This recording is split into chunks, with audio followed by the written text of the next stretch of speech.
Superior Court of Fulton County is now in session. The Honorable Chief Judge Ural Glanville is presiding. Court will now come to order. All right, good morning, ladies and gentlemen. Please be seated. Your Honor, we still missing some people.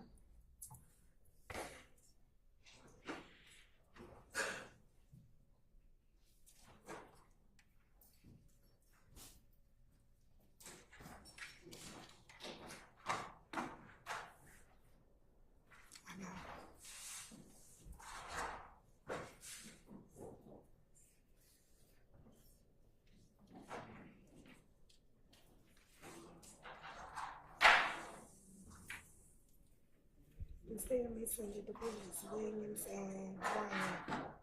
I don't have nobody to get them. Okay. Make sure that they not filming them when they come out. Right. No, they're not filming. Let me go ahead. They just Somebody coming through. Okay. Oh, they know that. Okay. Anybody else? I'm missing Ryan. Who? Ryan. Ryan. And Kendrick. And Kendrick. You didn't get the email? It ain't that. When you pull a ham, you need to let me know that. Like, both you and Dean here, both one and take both of y'all do this. Like, that's just really. Okay. Because, see, traffic got something going on this morning. So I don't have all. Okay. Well, this should be our last stop here. Okay. I'll be coming back down here. I didn't want to put this on you. All right. Oh.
All right. Good morning, councilors and interested parties. We're going to go on the record in the matter of the state of Georgia versus Khalif Adams et al. In 22 SC 183572. Let me go ahead and take roll for the morning. Mr. Stillwell and Mr. Sharp, Mr. Botts. Good morning, gentlemen. All right, Mr. Williams, Mr. Steele, Mr. Adams, and Mr. Renard. Good morning. All right, Mr. Kendrick and Mr. Weinstein. Good morning. All right, Mr. Huey and Mr. Matthews Sr., good morning. Good morning. All right, Mr. Nichols and Mr. Garner in that very attractive teal suit. Good morning. All right. And Mr. Ryan and Misty Williams, good morning. All right. Messrs. Brown and Smith.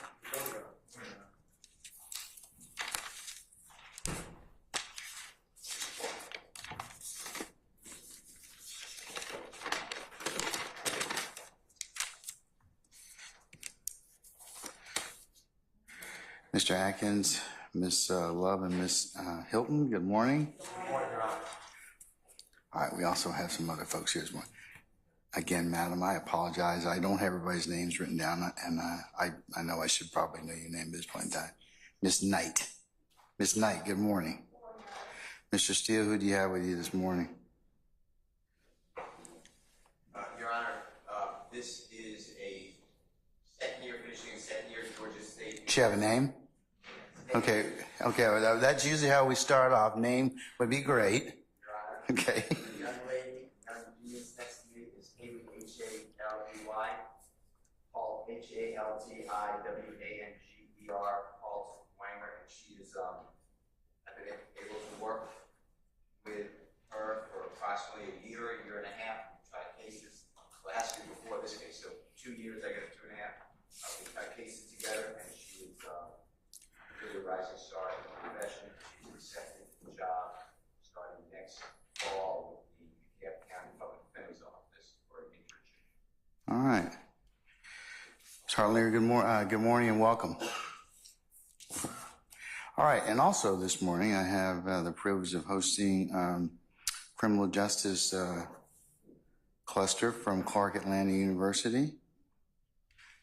Good morning, ladies. All right, they're here to observe, as this is a public forum, and all are welcome within this space. So, Sergeant Ingram, our jurors present? Yes, sir. Okay. Before I go up and bring out our jurors, have you all worked out the rest of your edits? What's left?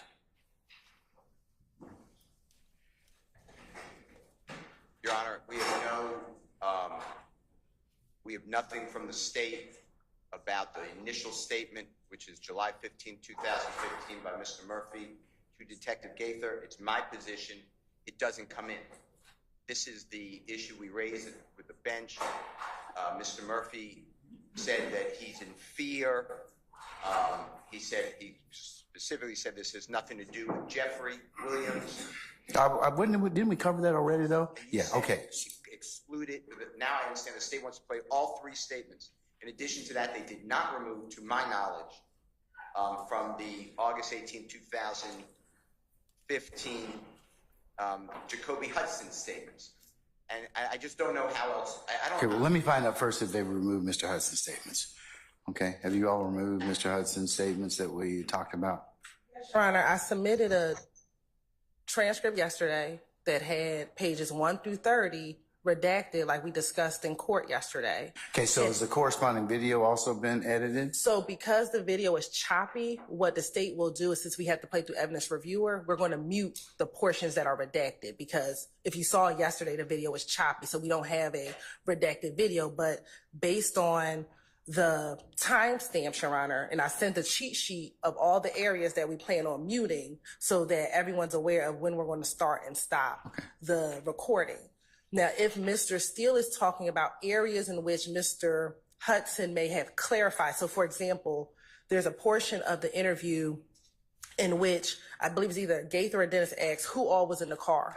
And Mr. Hudson says, tell him who all was in the car. We did not redact that, Your Honor. It's stuff like that that is not redacted. But the what we talked about from the first 13 minutes, that's gone, or the first 30 pages is gone. And then I believe that portion of time in which he's in the room by himself with his client, that portion is gone. But what about the statements involving Mr. Williams at the house and the search warrant? That's in a different video, Your Honor. Has that been edited out as well? That has. Because I don't know how much we'll get this morning today. And we'll see where we go. See where it goes. Your Honor, that's from the July interview. And yesterday we did not have the transcript. We got the transcript this morning. So I'm actually in the process of emailing that transcript over to everyone with the page reference of what we plan on redacting, which has to deal with the search at Mr. Williams' home. But that is the July interview, which we just got that transcript. Okay. All right. It's not that clean. We got the cheat sheet, and I'm not casting any blame here. We got the cheat sheet at 8:20 this morning. So no, I'm not agreeing with it. And Okay, well, I'm just asking you because I'll make it for the record, and you can make an objection, and I'll go ahead and make rulings accordingly, should there be. But and I'm not agreeing with, and I'm objecting to. I know you'll do whatever the honorable court thinks is within the law, but this muting in front of the jury, you're hiding information from a jury. These statements weren't ever. They don't know what the purpose is, other than they're not playing it. Understood. So I don't have the videos played at all. Okay, you've said that already. They have a witness who can testify if it is a prior inconsistent statement. The state's putting in things that are not prior inconsistent statements. Okay, we had an argument about this yesterday. And you said just raise it. They have to be targeted. I'm just telling the court we're going to be But- objecting. But yes, but this particular, if you can impeach somebody through another witness who that is contrary to that particular witness. So I think if the state does that through this particular witness, they're entitled to do that. I don't have a problem with proper impeachment through, in this case, Detective Gaither. My issue is the video is more than impeachment. That's what I'm saying. And I know the court said, hey, it has to be targeted. We're not just wholesaling, putting in these statements. The third statement is the one that is not in. Third statement in terms of what? Which one? I apologize. Okay. There's 3 statements reported. Yes. The third one is February 16, 2016. It's a proffer with Attorney Chada Jimenez and Jacoby Hudson and Detective Gaither and Mr. Walter Murphy. And I may be leaving one person out, but I don't know if I am. And is that the one that's been edited, Ms. Hilton? Yes, Your Honor. So the proffer video is the one that we actually played through Mr. Murphy when he was on the stand. And there were portions that we had agreed on and we either muted it, but we actually went back and did an actual physical redaction and redacted out the parts that we either muted while in court. So the version that we gave to defense counsel, I believe Mr. Atkins emailed that at some point in time yesterday, was based upon what we actually did in court. And so that proffer video should be how it was presented to the jury in court. But that proffer video was already introduced. It's already evidence, Your Honor. And I'm objecting to playing it again. That's what I'm saying. He agreed with everything. That's not an inconsistency. Well, I think there's a disagreement about that, whether or not he agreed with everything. So that's where I'm gonna kind of see where it goes in that respect. The video was played already. Why? I know, but it can be utilized for different purposes. So I understand that, but like I said, I'll take it up depending upon what has been said. So I am not agreeing to anything, obviously, but I'm doing what you said. We'll make objections as we go along. Okay. All right. And Your Honor, may we approach briefly? Can I summon the jurors, please? No. Your Honor, may I perfect the record just briefly? Just briefly. Go ahead. Thank you. Yesterday, in our discussion of the legality of this impeachment, we talked about impeachment by contradiction, and I just don't want the record to suggest that I'm acquiescing. No, you have made this objection twice now, at least twice, as to a couple different witnesses. I understand where you head. I understand you made an objection as to it. Yeah, I just don't think it's. I just want to be clear that I do not believe it's impeachment by contradiction either. Okay. Well, all right. Well, I understand that. Okay, That's all your right, thank position. Okay. All right, sir. All right. What is it you want to tell me at the bench? Come on up. Do we need a representative?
ladies and gentlemen, we are just going to continue to recess in place. The state's first witness is a few minutes out, so we'll go ahead and we'll just go ahead and recess and in place, and we'll wait on our witness, and then we call our jurors in. Okay. All right. So we're in recess.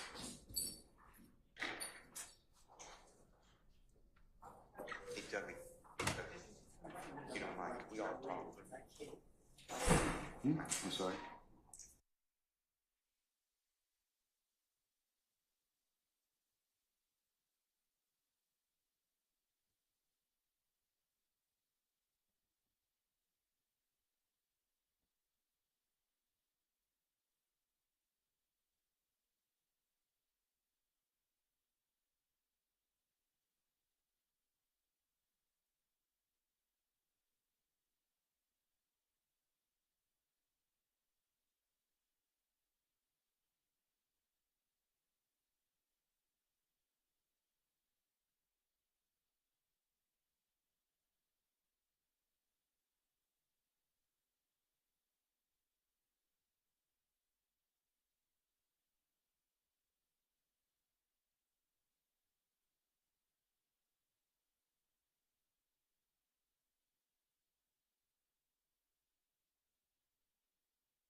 to the courtroom, as No. that's the way, in my experience, it's always No. been done in federal court. It can be done. There's some 11th Circuit cases that I was shown yesterday that authorized for that.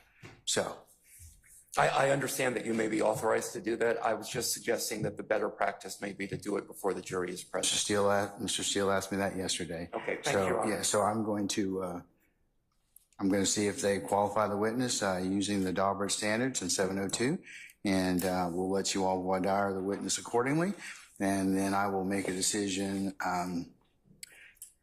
as to whether or not that particular individual is able to testify in that manner.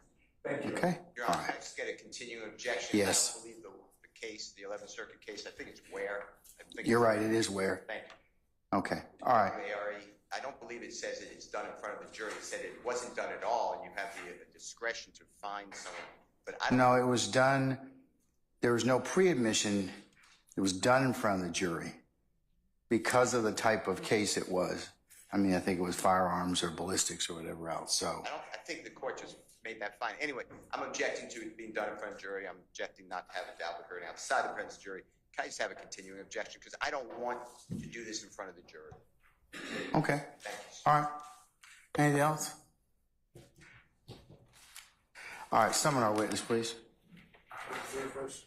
Yeah, I'll bring in the jury, yes, thank you.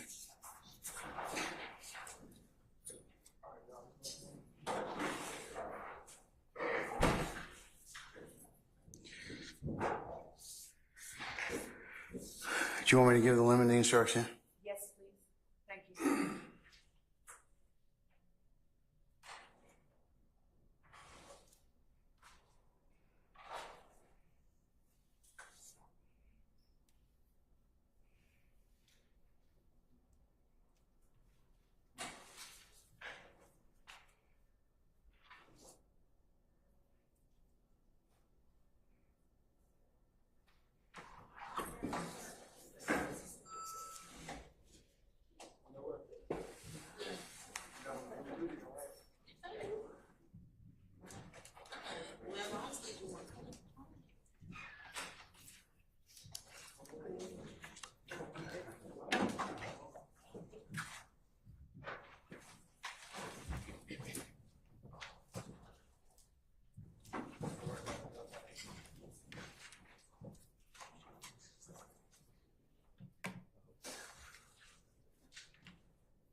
All right, ladies and gentlemen, please be seated. All right, thank you, Sergeant Ingram. Ladies and gentlemen of the jury, good morning. Good morning. All right, without further delay, we're going to continue with the presentation of the state's case. Call your next witness. The state calls Investigator Gaither to the stand. All right, summon Investigator Gaither, please. All right, madam, good morning. If you would come on up, please. Witness stand, once you get there, if you turn and face Sergeant Ingram, be sworn as a witness before you sit down. Raise your right hand. Swear firm testimony to give the truth, the whole truth, nothing but the truth.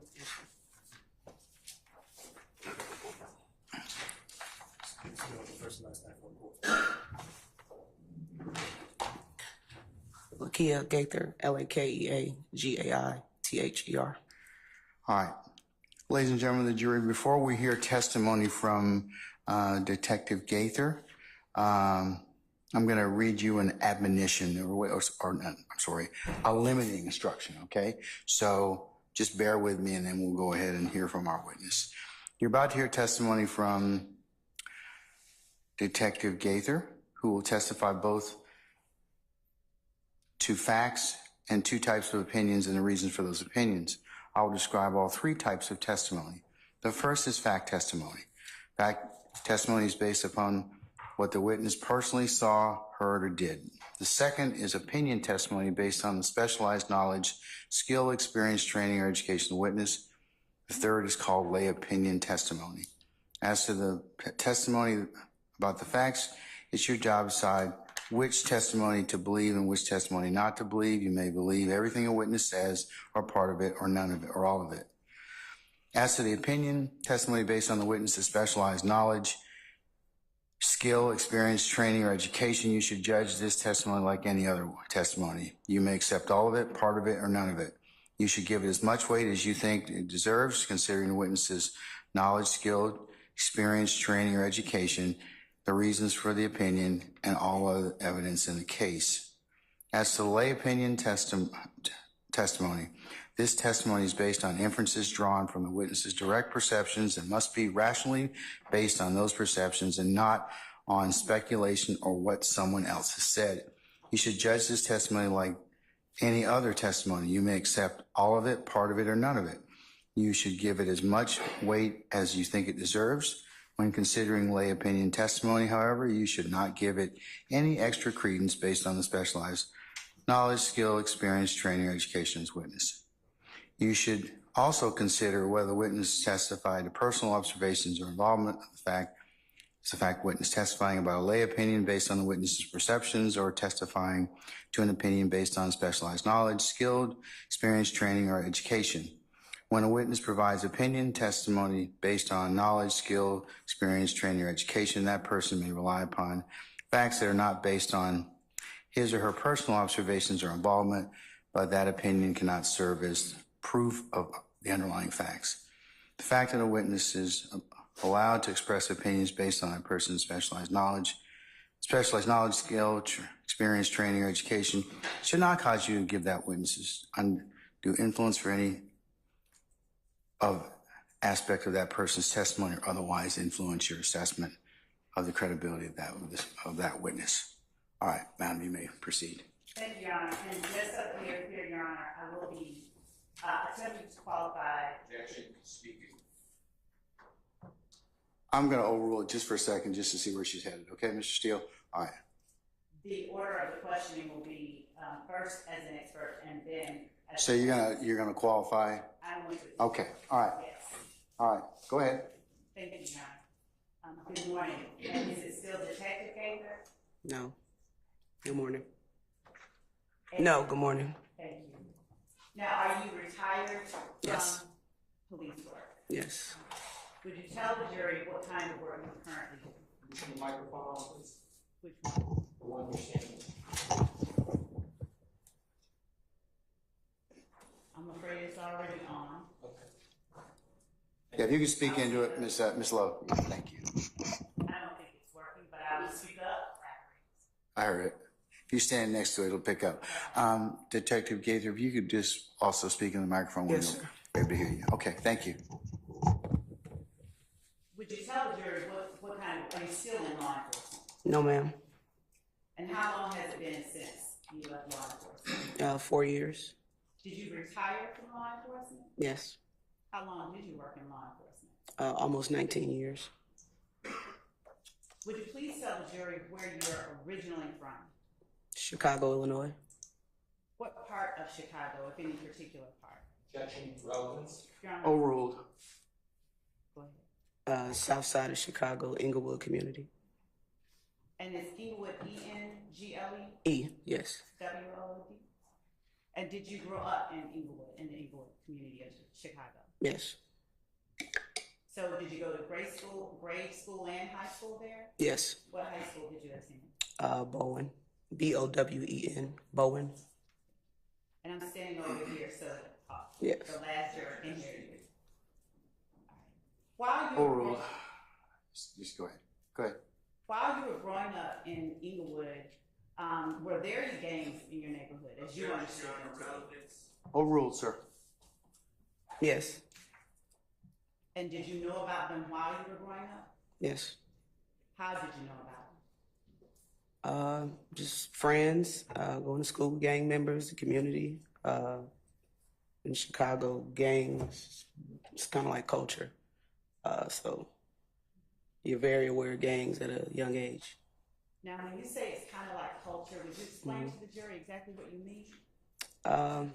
Gangs in Chicago were very prevalent from my parents, my grandparents, all the way to me. So just gang lifestyles, what to stay away from, what to look for. It was very well known at a young age. So. And who was it that gave you the information you had at that time about, and I'm not asking what they said. I'll rule the objection, Mr. Foreman. Go ahead. Who was it that gave you the information that you used to just conduct yourself on a day-to-day basis as it relates to gangs? Well, I'm the youngest in my family, so I have older brother, uncles. We all live together. My mother, so just family, really. What to look for, who to stay away from. And while you were growing up, what gangs did you know about that were there in Inglewood? Objection, Your Honor, relevance. Overruled, sir. In my neighborhood, it was Gangster Disciples and Black Disciples. Where I went to school was, I believe it was Black Pea Stones in that area. So it's two different gang sets. And I heard you say friends and family, I think. Yes. Did you know anyone who was actually associated with or a member of any particular street gang? Yes. What was your relationship to the people that you knew who were in street gangs? I have family members, friends, high school friends. And did you interact often on a daily basis with these people who were also gang members? You can't choose your family, but, of course family, but friends, you knew to be cordial with them at school. But, outside of that, my family did a pretty good job of keeping. I'm going to overrule the objection, Mr. Steele. My family did a pretty good job of keeping myself and my siblings away from that. Now, were you afraid to interact with them when you were growing up with your friends and family who were involved with gangs? Objection, relevance. I sustain the objection. And did you have to comport yourself in any particular way as it related to gangs in your neighborhood growing up? I would say so. I mean, we were taught at a very young age about certain colors you don't wear. Back then in the 80s and the 90s, the thing was the way. I'm going to overrule the objection, sir. The manner in which you wear your hat, whether it was to the either side or backwards, clothing attire, based on particular neighborhood that you lived in or frequent, that was a pretty well-known fact not to do or just be aware of. Now, did you personally ever get involved with any gangs in the neighborhood? No. And did you actively avoid run-ins with gang members in the neighborhood that were not your family? Objection, relevance. I sustain the objection. How large was the neighborhood that you grew up in? We had to compare it. I mean, Inglewood community, several miles, maybe 9 square miles, if that. Did I hear you say you have to compare it? Yeah, if I were to try to compare it, I mean, to something here in Atlanta. Cleveland Avenue area of Atlanta. Are you familiar with that area? Yes. How do you know about the Cleveland Avenue area of Atlanta? Just from working investigations and frequenting the area doing work. Did I hear you say frequenting the area doing work? During work. Okay. And using the Cleveland Avenue area of Atlanta. Mm-hmm. Can we use that? How would you describe Inglewood when compared to that area? In comparison as far as size or? As far as size, culture. I sustain the question. Start with size. Inglewood may be a little larger than Cleveland Avenue. I would say about, if you guys are familiar with Zone 3, Zone 3 is one of our larger zones. Inglewood will probably be the same size as Zone 3. Thank you. And how about in terms of socioeconomic status? How would you describe the Inglewood area that you grew up in as compared to the Cleveland Avenue area? Objection, relevance. Overruled. Go ahead. Go ahead and answer it. I'm gonna rule that objection as well. It's roughly the same. I mean, you do have your crime. You do have financial issues between families, but there are good, hardworking people in the neighborhood as well. So Roughly the same. Now, when did you leave Chicago? After high school. And what year was that? You're showing my age. Sorry. 98. All right. And what was it that led you to leave Chicago? Thought I wanted to go to college, so I went.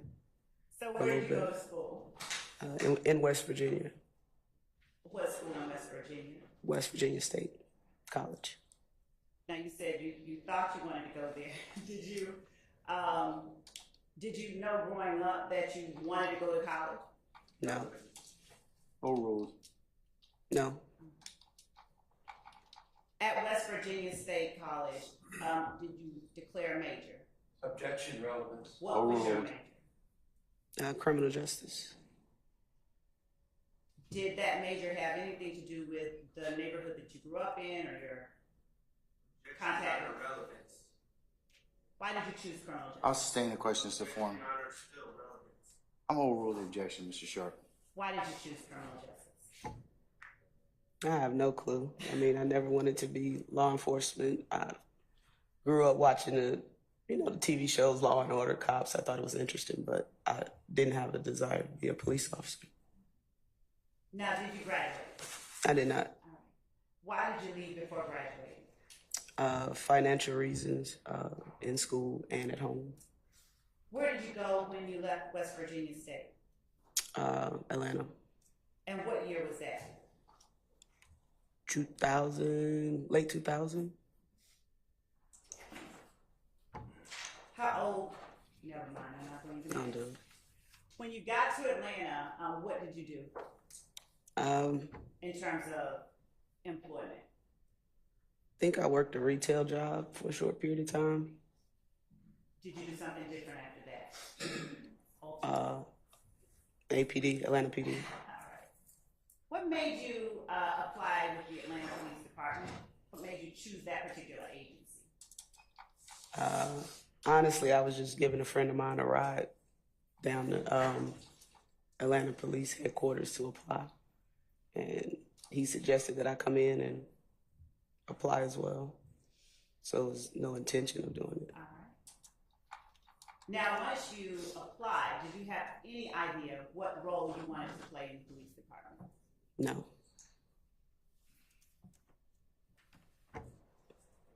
And when you first came to Atlanta, culturally, was it the same, different than, or in some ways both, to where you grew up in Inglewood? Foundation, Your Honor. Relevance. I'll sustain the objection. Is it as to foundation, or do I need to? I'll sustain as to relevance. You can Okay. lay more foundation. Thank you.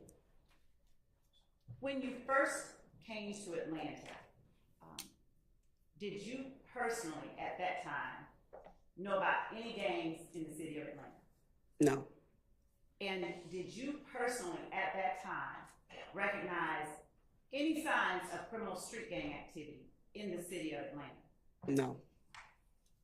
What was your first role at the Atlanta Police Department? I was a patrol officer in Zone 4, Southwest Atlanta.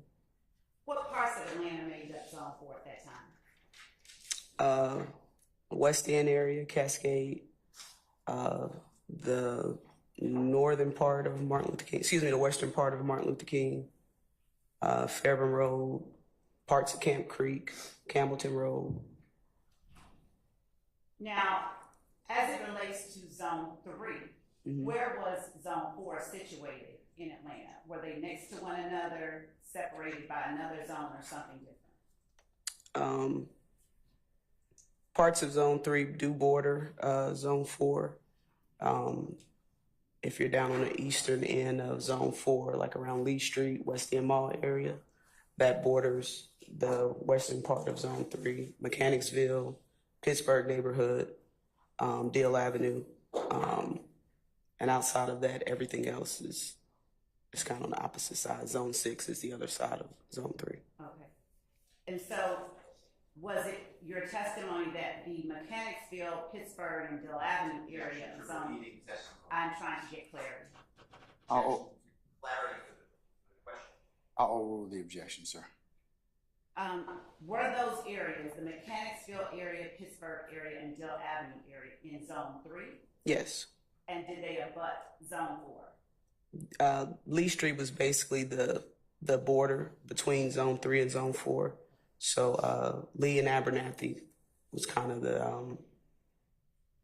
the barrier between the two zones, Okay. if you had to break them up. Did you interact with people from Zone 3 as well as Zone 4, or did you only interact with people who lived in Zone 4 at the time that you first started as a patrol officer in Zone 4? You mean citizens or police? Citizens? Yes. Yeah, I mean, there's no barriers for citizens in Atlanta. They come to Zone 3. Our Zone 4 citizens go to Zone 4. It's not like police work where you're kind of restricted to a certain area. Citizens, they move back and forth, come in contact with all types of people. Would you tell the jury what your responsibilities were as a patrol officer in Zone 4? I was assigned to evening watch, which is 2:30 to 10:30, I believe. Responsibilities included answering 911 calls, traffic accidents, directed patrols, that type of thing. Describe for the jury a typical day at evening watch for you in Zone 4 as a patrol officer. So just a typical day. Your Honor, I'm establishing. I'll just sustain this for me. You can rephrase.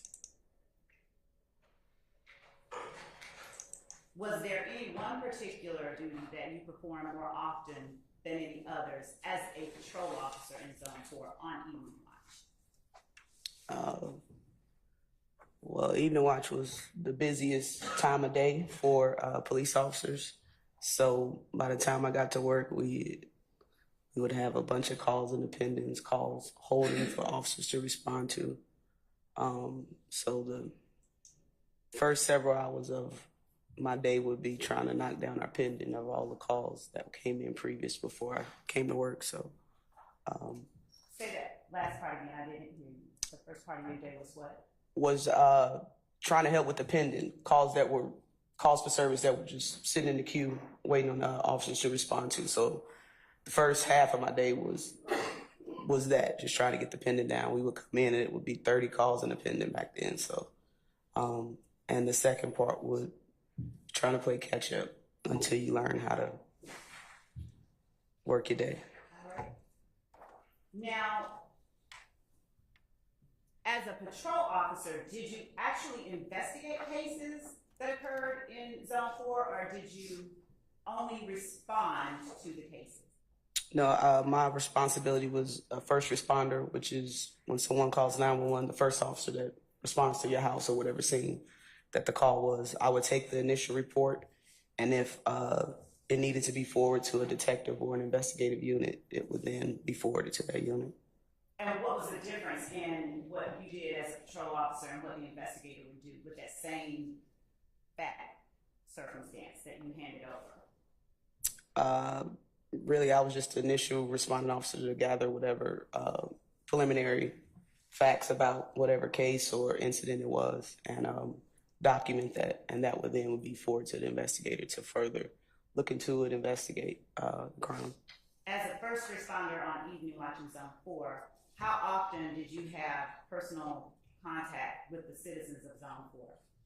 All day, every day, all the time. And was that contact only when you were arresting someone? No. Was it only when you were investigating a crime, though? No. What opportunities did you have to interact with the citizens of Zone 4 outside of arresting somebody or investigating a crime? I kind of learned how to work my day. I wasn't a fan of answering 911 calls, accidents.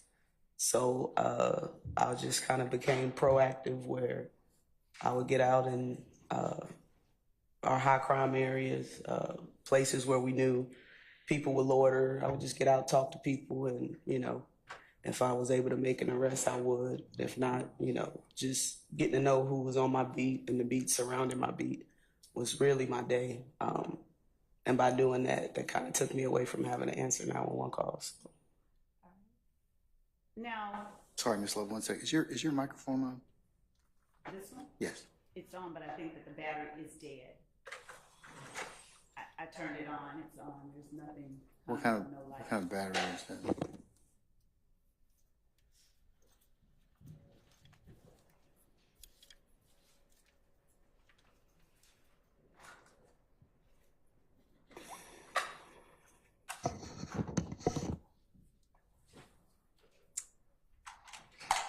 Does the court prefer that I wait or? Or just go to that central mic so we can all hear you, because that's a problem. So. Okay. Am I heard if I speak right here?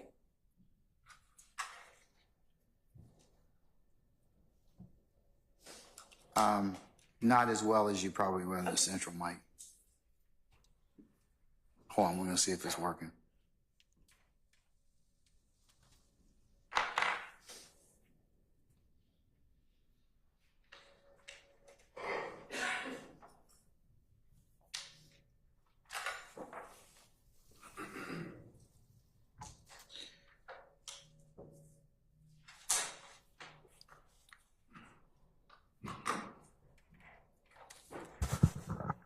I'll just carry on right here while he's getting that.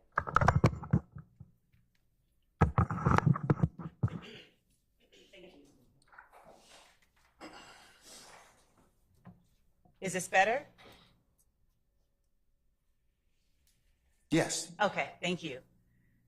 Now, you said that you spent a lot of time getting to know your beat. Was it your goal when you were getting to know your beat to go out and make arrests? Was that your main priority? No. What was your priority when you went out to know your beat? Really, the priority was to stay away from 911 calls. I mean, just, if we're being honest. So if that included, just doing directed patrols, doing drop-ins, which is my businesses on my beat, I would go into the stores, talk to the store owners. The old guys sitting on the side of the building drinking, they give you a lot of information. So my priority wasn't to lock people up. I wasn't trying to be on I-20 doing accident reports. All right. How long did you stay in patrol at Zone 4? A little over a year. Is that the normal time that a new officer stays at that level? No. What's usually the time? Is it more or less? Probably more. All right. So did you get out generally earlier than normal? I did. All right. Now, what happened that caused you to leave patrol in Zone 4 earlier than normal? I guess my supervisors figured me out, and they put me on the FIT team, which is the field investigative team. It's plain clothes. You do proactive work. So when you say figured you out, what do you mean? They saw I wasn't answering 911 calls, so it used me in a better capacity. When you say proactive work, please explain what you're talking about to the jury. What do you mean? For me, just getting out your car, walking around, talking to groups of guys. Again, if it led to an arrest, it was an arrest. If it was a traffic stop that led to an arrest or seizure of guns, drugs, that's just what it was. It's just being just proactive, just getting out your car. And did you want to get to know your community as well? I did. Did you live in that area while you worked in that area? No, I actually lived in Zone 3 at the time. Okay. What area of Zone 3 did you live in, generally speaking? Carver Homes. Does Carver Homes still exist? It does. All right. Would you tell the jury what the Georgia Peace Officer Standards and Training Council, or POST, is? That's the council that certifies people to be police officers in the state of Georgia. And were you POST certified while you worked at APD? Yes. Are there different POST certifications or just one? I'm not sure. Okay. Did you have to do anything to remain POST certified while you were at APD? Every year we would have in-service, which is your yearly certification that the police department gives you to keep your post certification. It would be firearms qualifications, updates on Georgia law, stuff like that. And did you remain post-certified while you were at the Atlanta Police Department? Yes. Was maintaining post-certification a requirement of your employment at the Atlanta Police Department? Yes.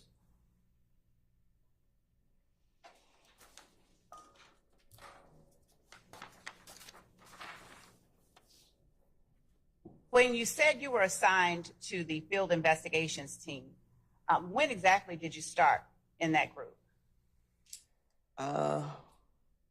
Roughly 2004, maybe late 2004, I believe. All right. And what personally, beyond what you've already explained, did you do within the field investigations team? As far as day-to-day activities? Yes. Day-to-day activities would include, again, being proactive, doing drop-ins at our local businesses. We would respond to areas that were considered hot spots within the zones. That information would come through crime analysis and our supervisors.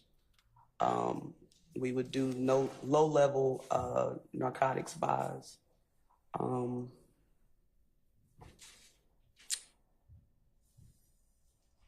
Yeah, that's really it. Whatever was going on, or not whatever was going on, whatever area within the zone was considered a hot spot that week, that's the area that we would concentrate on, whether it was for robberies, drug sales, shootings. Yeah, that's just the area that we would focus on. And you said hot spot. Is there another phrase or a term for hot spot? What does a hot spot mean? Like a high crime area. Okay. And you said that information came from crime analysts and supervisors? Yes. Is that information that the general public would have access to? They looked hard enough, they could probably find it, but generally it was within APD. All right. Did you only work within Zone 4 with the FIT team, or did you work all over the city of Atlanta? We would cross borders sometimes, but for the most part, I maintained in Zone 4. And is that where you were assigned during your entire tenure with the FIT team? Yes. Now, is the FIT team the same thing as the Red Dog unit at APD, or is that something totally different? Absolutely not. It's completely different. Oh, okay. Did they have anything to do with one another? No. All right. And how long did you say you worked at FIT, in the FIT unit? About 3 years, 3.5 years. Were you always in plain clothes, or did you sometimes wear a uniform while you were working in that unit? At that time, the only time I put on a uniform was to go to my extra job. Other than that, I was in jeans and a t-shirt. Did having a uniform versus not having a uniform make your interactions with the citizens any easier or any harder, as you observed it? Objection, relevance. I'll rule the objection, sir.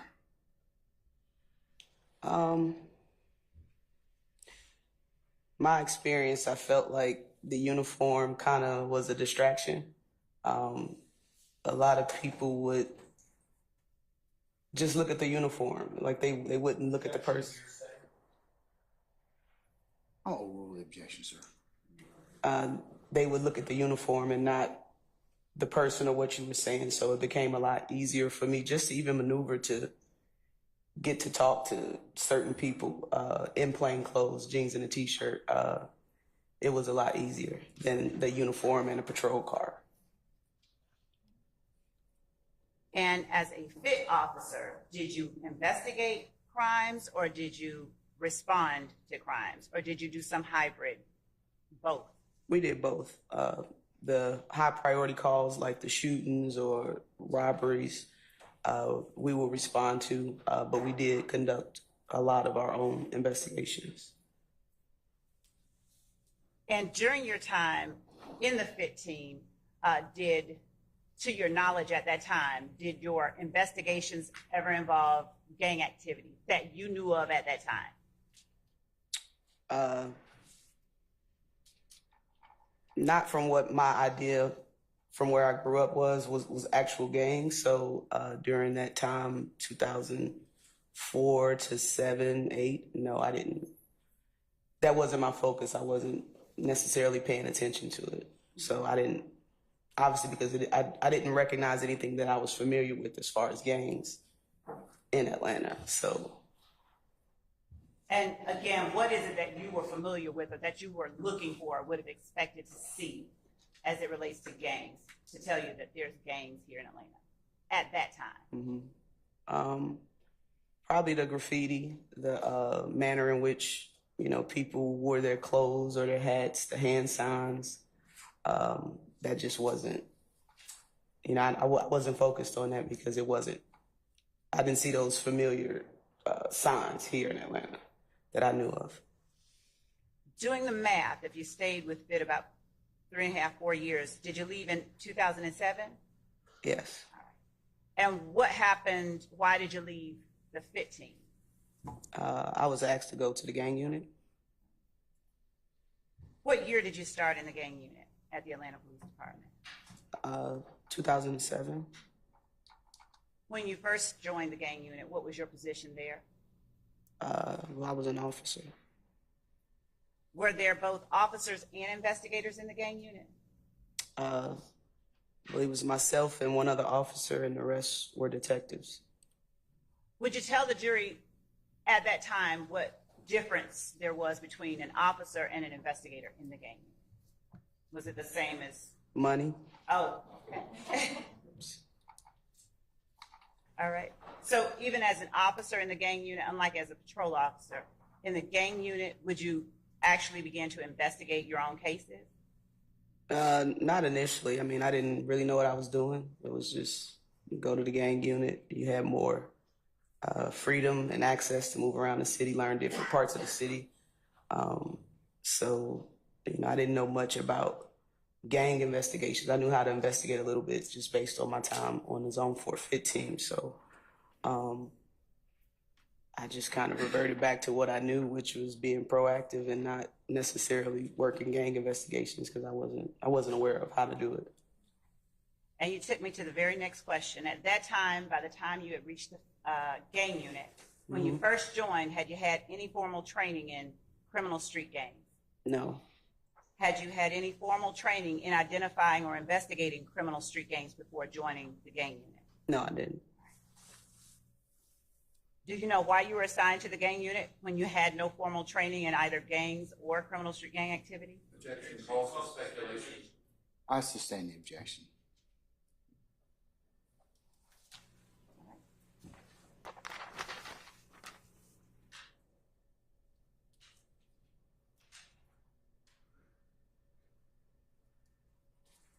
While in the gang unit, did you obtain any formal training on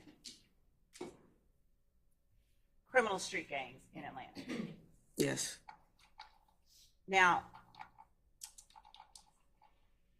when you joined the gang unit, did Georgia have a formal definition for a criminal street gang? Your Honor, that would call for law. I will object. I sustain the objection. Did you, at the time you joined the gang unit in Atlanta, were you aware of any formal definition of a criminal street gang utilized by the Atlanta Police Department? No, I didn't know gangs existed in Georgia. At this time, or at the time that you left the Atlanta Police Department, did the Atlanta Police Department use Georgia law's formal definition of a criminal street gang in making charging decisions in criminal cases? You said at the time that I left? Yes. Yes. And again, when you first joined the gang unit, did you know of any formal definition of criminal street gang activity? Sustained. Is there a distinction between criminal street gangs and criminal street gang activity? Law, Your Honor. Your Honor, I have to ask to test her knowledge as it relates to what she did. It's not accurate. It's law. I sustain the objection. I sustain the objection, madam. She may be able to. I don't think it's I'll quite. rephrase. All right. during your time in the gang unit, as you progressed, did you recognize in your work, did you employ a distinction between criminal street gangs and criminal street gang activity? Yes. I'm gonna overrule the objection, sir. Yes. Okay. Let's talk about what training, if any, that you got while you were at the gang unit. First, let me start off. How long were you an officer in the gang unit? I went to the gang unit in 2007. I was promoted to detective in, shoot, don't give me the line. Maybe 2012, maybe 13. I'm not exactly sure the dates, but from 07 to I was promoted to sergeant in 2016. That entire time I was in a gang unit as an officer and a detective, so from 2007 to 2016. While at the gang unit, what were your sources of information for gangs and gang activity if you had no formal training before getting there? Once I got the training, I mean, I got to know a lot of people within the community, good and bad. And a lot of my gang knowledge and information really came from them. We did have meetings with other jurisdictions and information sharing within our department and our unit. But if we're just speaking about Georgia gangs, the gangs within Atlanta, yes, a wealth of my information just came from the community and gang members themselves. So let's break that down just a little bit. When you say it came from your contact with people in the community, good and bad, what do you mean when you use those terms in this context? Just normal citizens, people that don't commit crimes, and then when you commit a crime, just interviews with suspects, people who are arrested. You do get a lot of information from that as well. At the time, at the time that you joined the gang unit, what were the focuses? What did the gang unit mainly do within the city of Atlanta? I would say relevant, Your Honor, is what I'm object relevant. Your Honor, it's relevant. It's relevant, establishing background. The juror has to gauge. I'll sustain the objection, sir. You sustain it, Your No, Honor? I'm gonna overrule the objection. Thank you. All right. At the time that you joined the gang unit, what was the primary focus of the gang unit? What type of investigations? I don't know what they was doing, honestly. I know we had a couple of people that did homeland security investigations involving threats against officers or organized crime. It wasn't street gang investigations, to my knowledge. It was, they were doing some other stuff. And what type of formal training did you get while you were in the gang unit, if any at all, on criminal street gangs and recognizing and identifying criminal street gang activity? My first couple of years within the gang unit, I did a little bit of training, just gang identification. It was roughly 40 hours or so within my first couple of years. And after that, I was just sadly too busy within investigations to kind of do much formal training. Let's talk about that 40 hours that you did get. What type of information did you learn during that 40 hours of gang training that you did get, formal 40 hours? Just the basic gang identifiers, how to recognize a gang, crimes that gangs generally committed. I'm not going to say that it was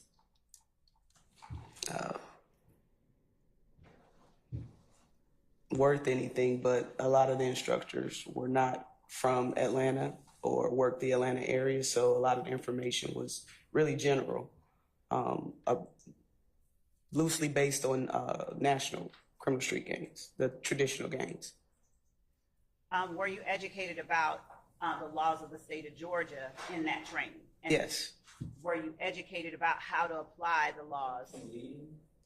I stand still for me. You can rephrase, madam. Yes, Your Honor, thank you. Did you learn about the laws of Georgia as they related to criminal street gangs? Yes. I stand the objection, Mr. Foreman. Yes, Your Honor. What kind of information did you learn as far as laws were concerned during your training with the gang unit, your formal training? The Georgia laws regarding criminal street gangs. Did you learn anything at all about applying those laws? We did. We learned basically what the state considered to be a gang and what particular crimes or activities were considered criminal street gang activity. That it was a difference between the actual two. It's two separate meanings. And did you use that lesson, those lessons that you received during your formal training, on a consistent basis while performing your duties within the gang unit? Yes. I will rule the objection. Yes.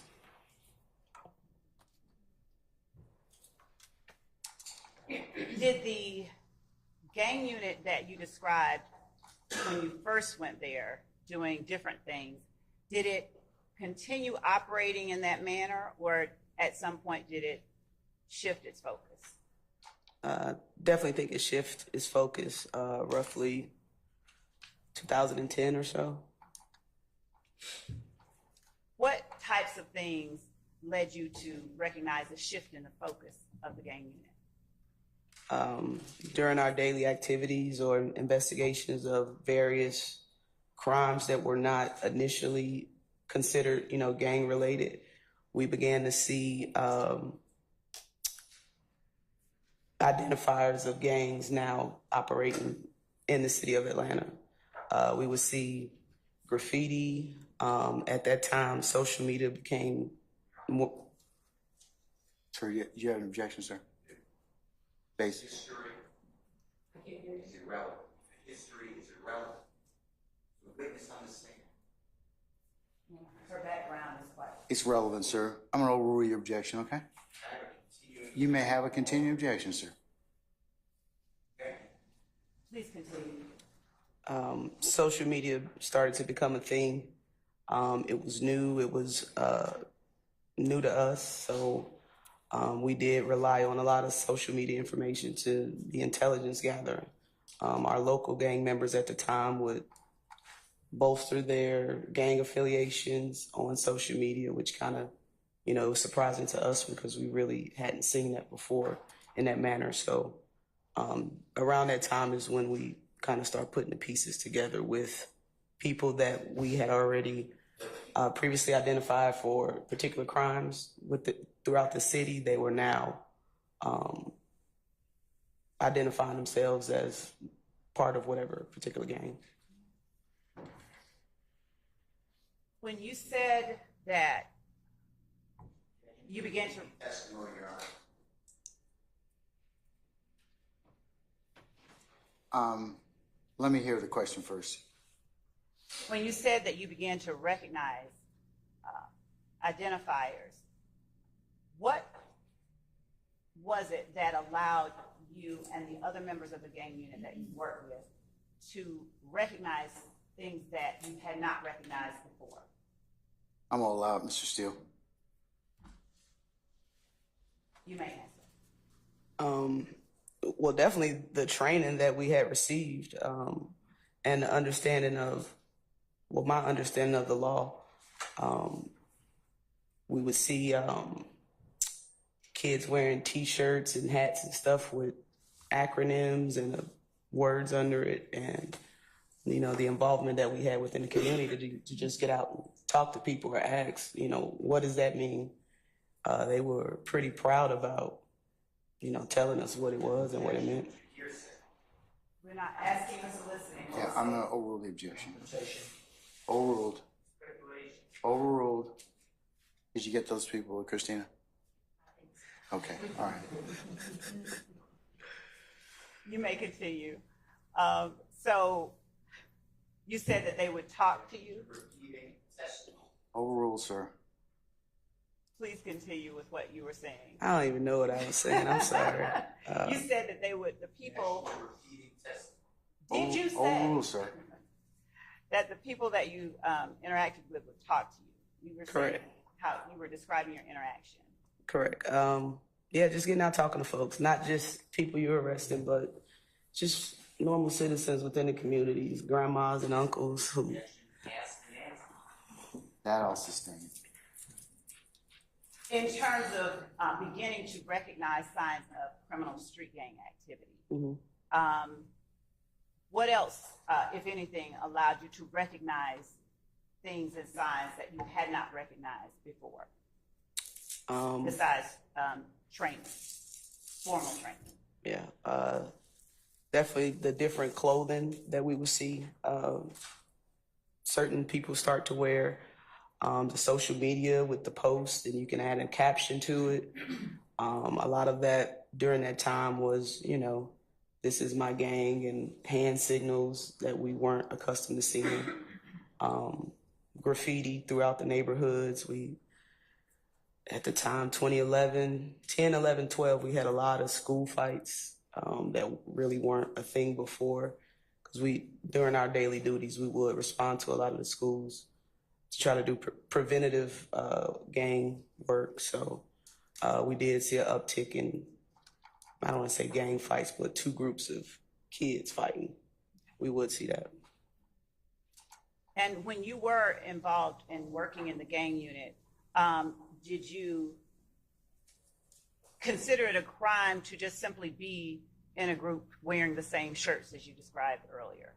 Objection to the witness considering crime. Your Honor, What's the basis for your objection, sir? The law is going to go beyond what a witness can testify about. Jurors make a decision. Okay, I got you. Your Honor, Go ahead, I'm sorry. it goes to her qualifications and knowledge in this area. I'll rule the objection.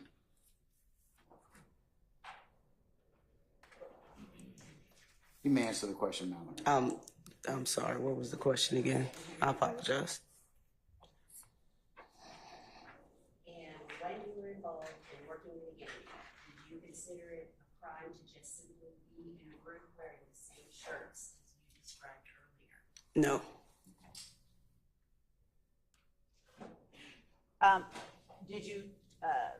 Did you arrest people for making hand signs? No. Did you arrest people for using certain hashtags? I have a continuing objection. Yes, you may, sir. You arrest some unknown person for doing something, some unknown sign.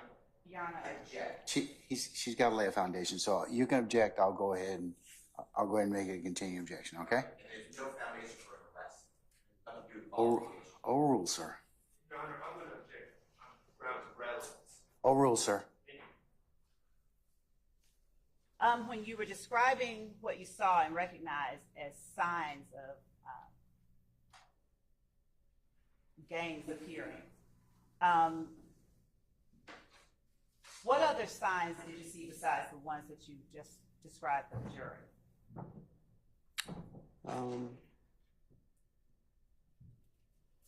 I mean, off the top of my head, I think those were the main ones. I may be missing a couple, but I think those are the main ones.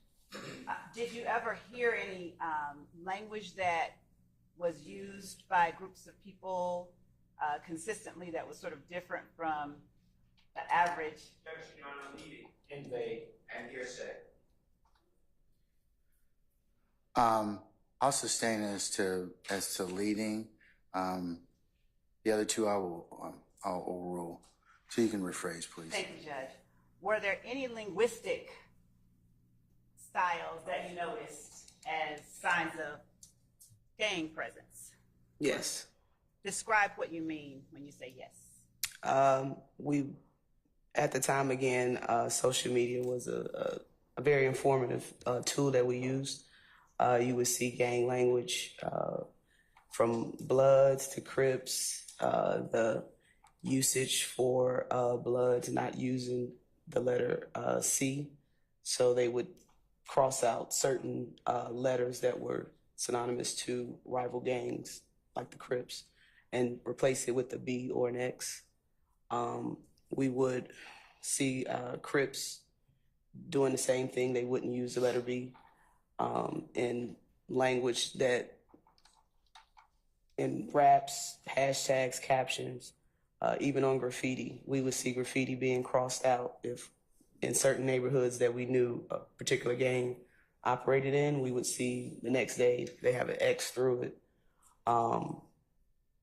So yeah, it was definitely in the language that they used, slang. Did you see any correlation between those signs that you saw and any particular criminal activity in areas of Atlanta? Are you asking what particular areas did we see it in? Yes. Well, when I went to gangs, we were citywide, so that was my first time really able to cross the borders of Zone 4. Zone 4 definitely had a lot of blood gangs within it. We did have some gangster disciples around Fairburn Road area. Zone 3 was predominantly Bloods, but we did still have a lot of hybrid neighborhood gangs that weren't really identifying with traditional national gangs. Did agencies or units within the Atlanta Police Department share information as it related to gang intelligence? Yes. Would you explain how that occurred? Yeah, so we would have monthly meetings with surrounding jurisdictions that included DeKalb County, Clayton County, Fulton County, and it was really just information sharing. At the time, criminals didn't necessarily have a border in which they stayed in. If you're a criminal, they operated everywhere. So we definitely had to come together and collaborate with information gathering to try to put a hold on crime. And what kind of information did you all share within these monthly meetings with other law enforcement agencies? Gang trends, crimes, they're really gangs and crime trends. What sort of crime trends did you, within the gang unit, begin, if any at all, did you begin to recognize during the time that you actually started to see signs of gang presence in Atlanta? Definitely the smash and grabs. That was the first real trend that I saw. We had guys that operated within Atlanta that would drive cars through buildings and steal blue jeans, steal flat screens. That went on for several years. I mean, at least 4 years of the smash and grab robberies and burglaries were the thing here in Atlanta. And how, if at all, did you correlate that with the rise in gang presence? How did you all within the unit make any kind of connection between the two? Well, once we arrested a few people and we previously identified them as being associated with neighborhood cliques or hybrid gangs, that kind of made the connection of almost like a spider web of once you kind of find one or two, you definitely find the other 6 or 7 guys. So just previous run-ins with gang members, whether it's during an arrest or just general contact, citizen contact. Would the general public have access to the information you shared with other law enforcement agencies in these gang intelligence meetings that you held monthly? No. Did you have access to any other sources of gang intelligence during your time with the gang unit besides information sharing sessions?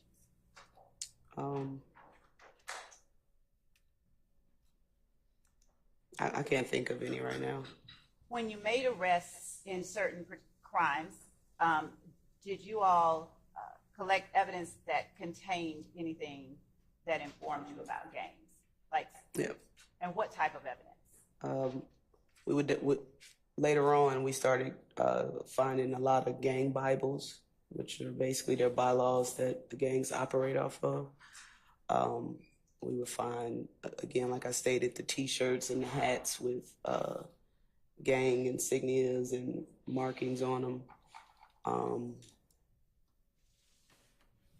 I think that's about it that I can think of right now. Were cell phones being used in the Oh, time? absolutely. Cell Cell phone phones. is the form. You can rephrase. Yes, Your Honor. Did you ever collect anybody's cell phone? Yeah, cell phones were very informative and key pieces of evidence when gaining gang activity or signs of gang activity. Why? Well, the camera phones and were being used to memorialize gang activity.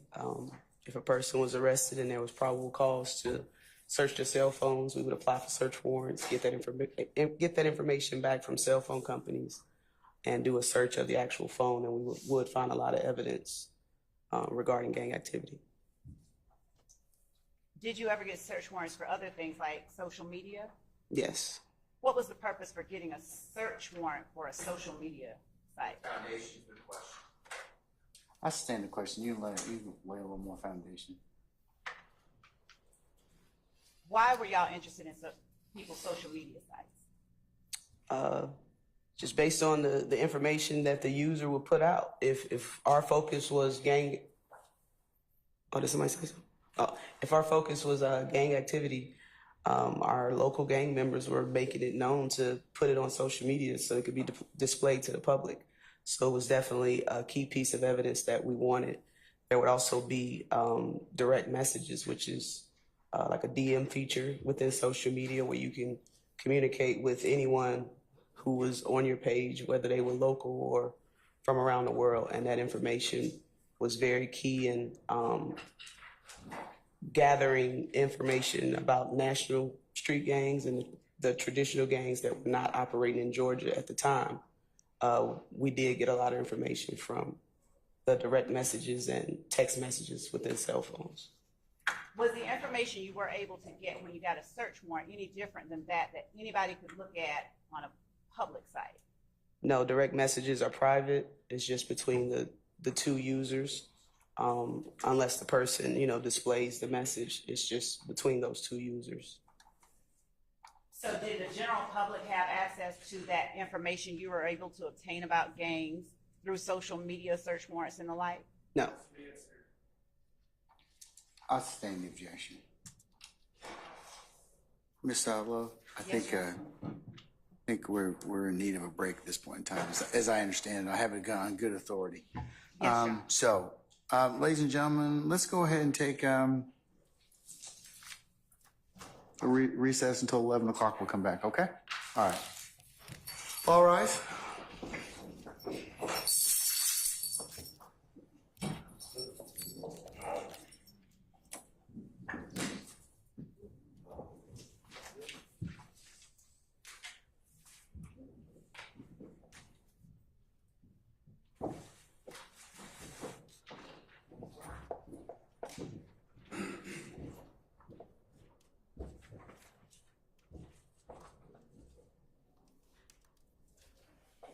All right, ladies and gentlemen, we'll be in recess until 11, okay?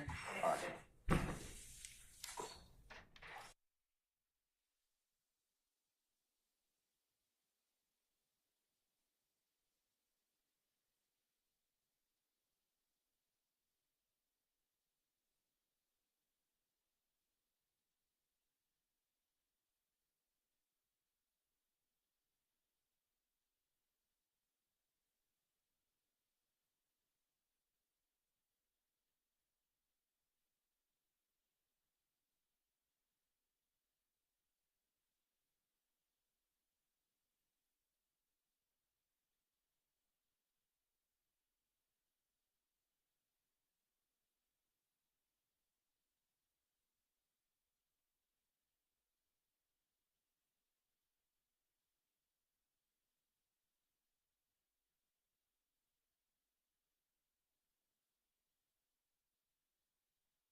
Can we summon our jurors, please? Thank you.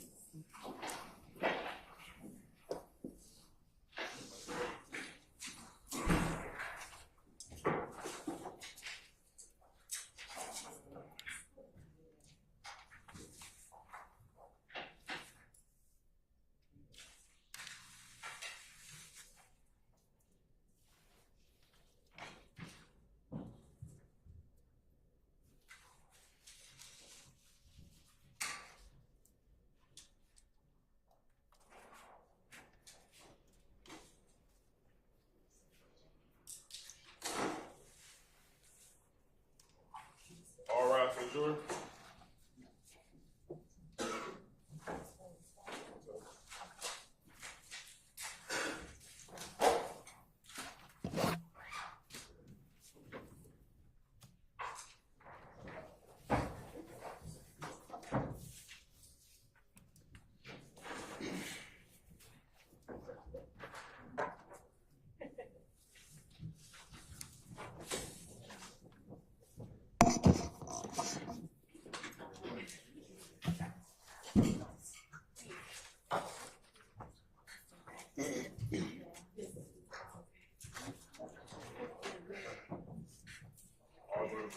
Thank you, Sergeant Hand.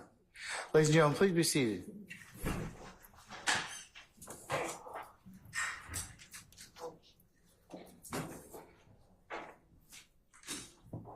Oh, okay, I see. All right, you may continue. Thank you, Judge. And I keep wanting to call you Detective Gaither. What do I need to call you? Just call me Gaither, Lakia, Okay. either or, Not Ms. Gaither, Ms. Gaither. whatever you feel. We were talking about when we left for lunch, the information. Lunch yet? Don't. I'm sorry. Speed up now. Freudian slip. My apologies. Freudian slip. We were talking before we left for break about social media information gathered through search warrants.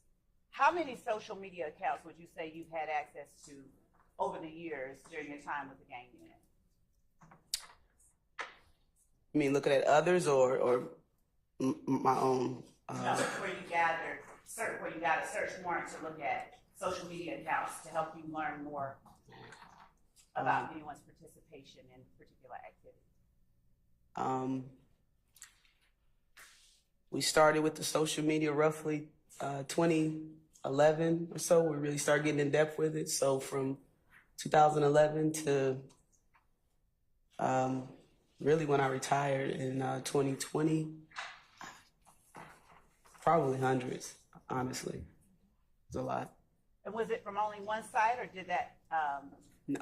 information you had access to vary? Oh yeah, it varied different sites. We've received information from Facebook, Instagram, Snapchat. Was it Bumble or Bimble?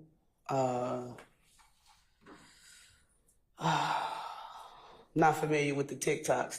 That's new to me. But you know, back then the MySpace and the Facebooks and Twitter were the popular ones. All right. And how many cell phone extractions or data dumps have you had access to since you worked as a detective and an officer in the gang unit? That got to be several hundreds over my time. Were those cell phone data extractions information that the general public had access to? No. Did they give you useful information in investigating gang activity here in Atlanta? Absolutely. When people were arrested or detained for crimes in Atlanta, where is it that they're taken? For felonies, generally? Generally, Fulton County Jail. And are you able to, during your time at the Atlanta Police Department, were you able to have access to calls that were made from the Fulton County Jail? Yes. How were you able to get that access? We would have to receive, obviously, permission from, I believe, the sheriff, whatever sheriff that is, or administrator of the jail. Once granted permission, we would have access to, what was that? Maybe Securus, believe Securus was the name of the system that the jail used to allow inmates to make phone calls, and we had access to that system. Did you have to log into the system with your own personal password given to you by the administrator? Yes. Did the general public have access to that information that you gave? No.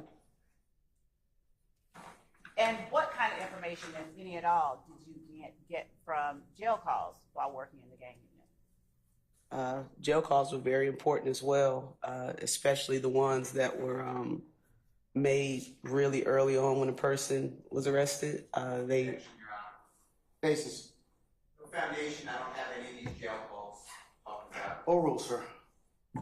The calls that were made from intake, they're labeled as intake, and those are. Objection, Your Honor.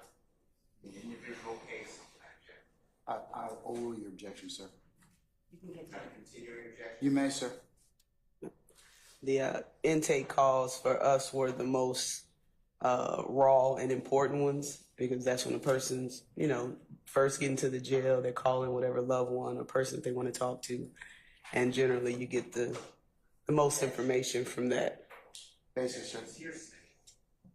She hasn't given any. Yeah, I'm going to overrule the objection, sir. Okay. All right. And what, if anything, did you do with the information you gathered from jail calls, social media, cell phone extractions, as it related to your role with the gang unit? Objection, compound question. I'll stand as to form. You can rephrase, madam. What did you do with the information you gained from jail calls as they related to your role with the Atlanta Police Department and the gang unit? We would definitely save them, download them to our computer, and add them to the investigative files. Now, when you say add them to the investigative file, would that be the file on particular people or just the general file? Well, if the person was in jail, it was obviously for a crime. So generally we would, during our investigations, we would make a file folder, and we would download whatever jail calls or social media, cell phone extractions, and put it either on a disk or a jump drive and add it to whatever investigative file as to memorialize information and keep it. How many jail calls would you say you listened to, did you listen to while you were at the Atlanta Police Department and the gang unit? I don't know. It's a lot. A lot. Is it over 100? Well over 100. All right. Does it exceed 1,000? Probably close to. It's a lot. I couldn't give you an exact number, but that was a very important tool that we use. Okay. And you said that you put it in the file. What would you do with the file once you completed your investigation? We would put it in the file cabinet. Did you give it over to the DA's office after an arrest was made? Oh, I'll sustain the objection. You can rephrase. Did you just leave it in the file cabinet? No, if the case went further, or the DA's office wanted it, we would forward it to them or make a copy for them. It wasn't a secret file that we only kept. If the DA needed or lawyers, we would definitely give it to them. Besides the difference in pay, what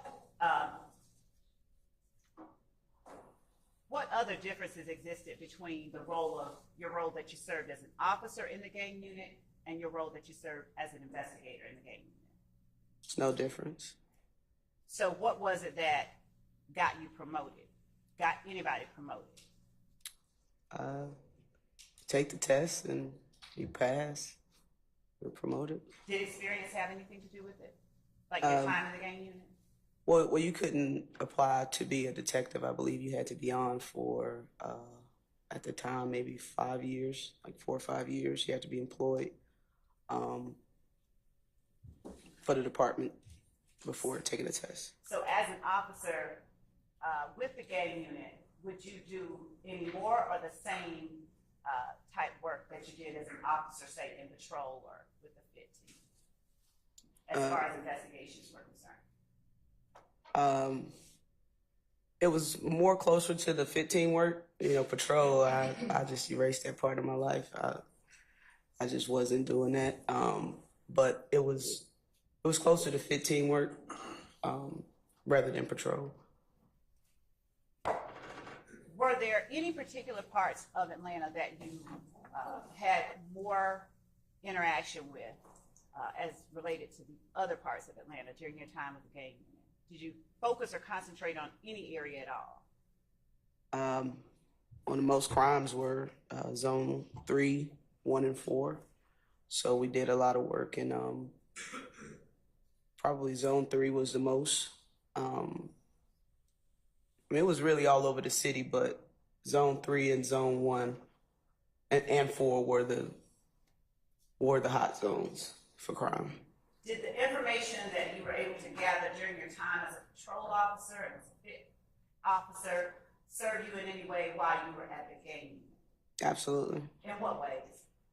Just prior relationships that I built, talking to members of the community, people I arrested in the past. Just those relationships definitely help with information gathering. Were you in plain clothes all the time during your gang unit tenure? Did you wear a uniform sometimes? No, we very rarely wore uniform. Maybe 2 or 3 times within a couple of weeks throughout my entire time there that we actually had to wear uniform. Probably for a detail, but we were primarily plain clothes. When you met with people in the community, did you make it known that you were a gang unit officer or detective during your time in the gang unit? No, I think the ones that knew me, but I didn't display it like I'm a gang detective. They just knew me as G.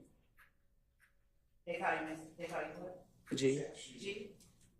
How? I'm overruled the objection, sir. How much contact, how many self-identified gang members did you have contact with during your time in the gang unit? Just outside of arrests, just normal? There would be confrontation clause enders. I'm not asking her what anybody said. Yeah, I'll overrule the objection, sir. And Your Honor, as far as a foundation for what we're doing, Yes. We're not doing anything. Mr. Steele, please don't speak. Okay, don't speak your objection. Give me a basis, and then I'll move on. Okay. Ask for hearsay, said specifically what did the person tell you? Okay. It's part of foundation. I'm going to overrule your objection, sir. So how much contact did you have with people who identified as a gang member? Throughout my tenure in gangs, I mean, hundreds. Not against the law. What did you just say? It's not against the law to be in a gang. So if that's what you're asking. And how readily did self-identifying gang members interact with you after you got in the gang unit as opposed to while you were in FIT or on patrol? FIT, I can't say I did much gang investigations, but once I was in gangs, it was often, just general conversation. Did you ever gain information from self-identifying gang members about the gang that they identified with? Yes. How often were you privy to that kind of information? I think once I became more seasoned as a detective and even an officer, when we would conduct interviews, whether it was gang members as victims or witnesses, I kind of made it a point to ask them questions regarding the gang because that was now my focus, being in the gang unit. So it wasn't just about whatever incident or crime we were investigating at the time. If I knew them to be a gang member or an associate, I would definitely ask questions regarding the gang. Is the information you gained during those interactions information that the general public had access to? No.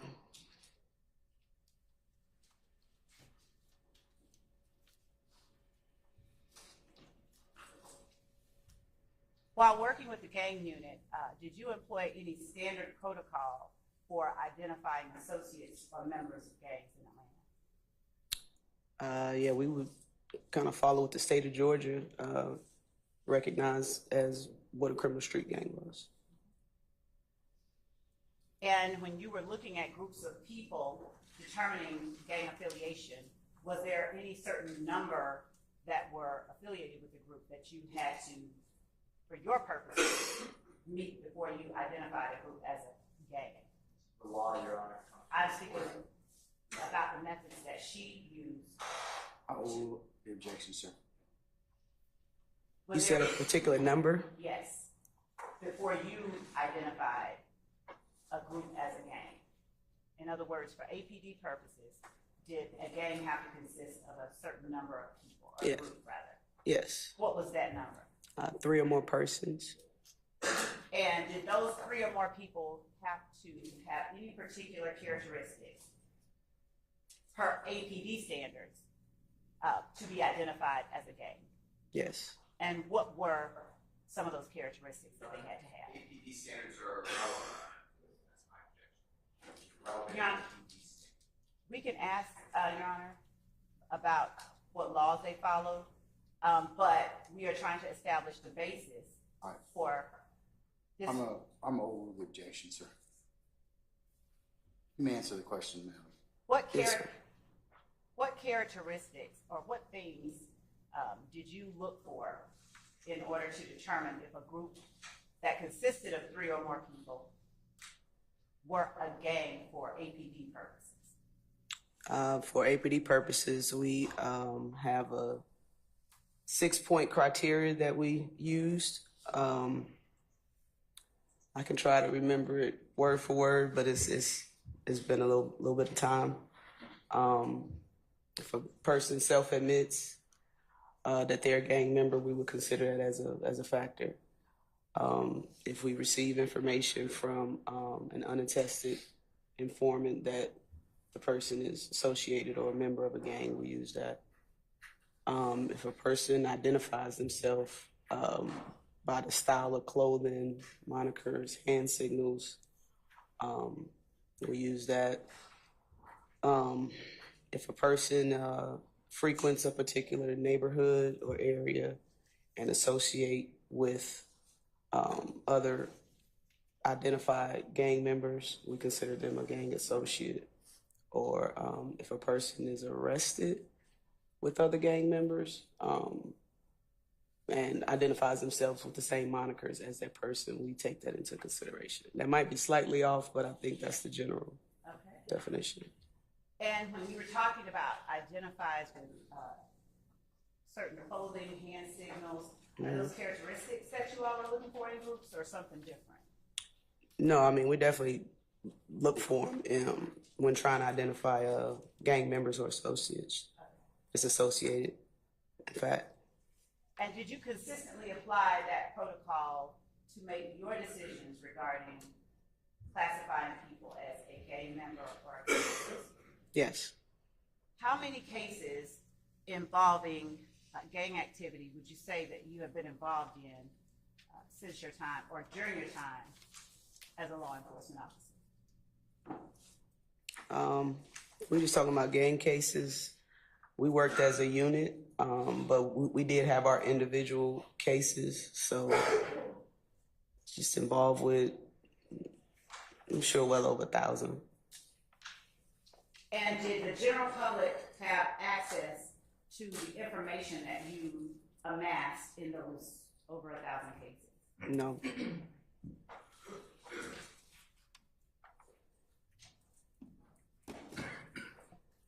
Were you ever a member of the Georgia Gang Investigators Association? I think I was. Mm-hmm. And do you recall where it was that you obtained your 40 hours of gang training?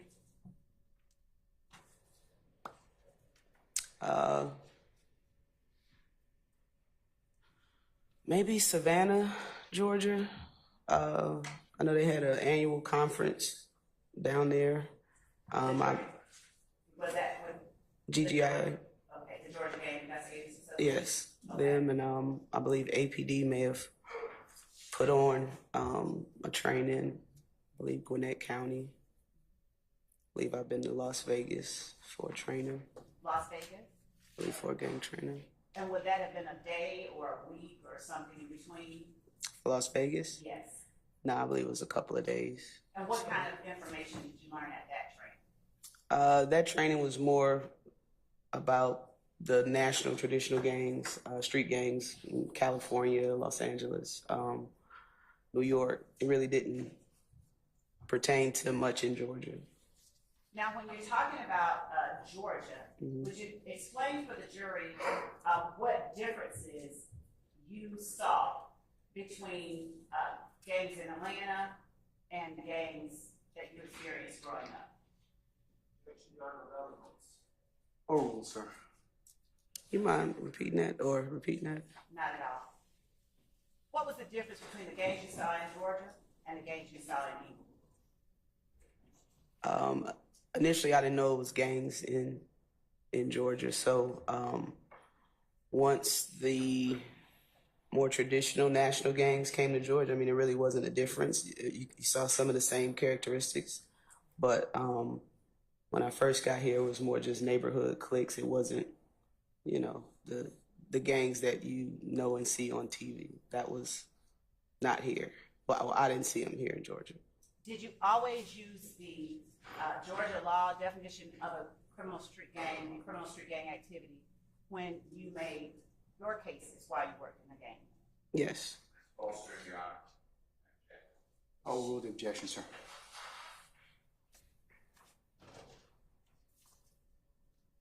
When you obtained information about a person's alleged gang involvement, did you do anything beyond that bit of information? And I'll give you an example. Someone says they're in a gang. Do you look any further to get any more information, or do you just stop right there? No, I mean, if someone admits that they're in a gang, I mean, I don't take what anybody says on face value. What else do you look for? Yeah, well, social media, look for previous police reports or FIFs, which are field contact interviews, where it's basically like a report, but it's not an arrest report. It's just saying the police had contact with this particular person, and it's just short details or narrative of what the contact was. We do get a lot of information from that, and the gang unit did a lot of FIFs just to memorialize whatever information was given during that interaction. Is that information the general public has access to? FIFs? Yes. I don't know if they can do an open records request for it, but I don't believe so. Doing an open records Oh, request. okay, yeah, no. Okay. And would that information lead you to any kind of better understanding of gang culture in Atlanta? Getting the information from that particular person? Yes. Yes. What about if someone just told you that another person was involved in a gang? Did you stop right there, or did you do anything else to corroborate what they were saying? Yeah, no, I mean, it's just unattested information at that time. I mean, we do document it, but if someone tells me somebody else is in a gang, I definitely want to verify it on my own. Try to get possibly social media, pull up, like I said, previous arrests and interactions with police, just to try to confirm the information that they're saying. And do you even have a number for the number of people you've interacted with who've given you information you consider reliable about reliable gang intelligence? From gang members or just Non-gang anyone? members, just anybody. I can't put a number on this. It's a lot.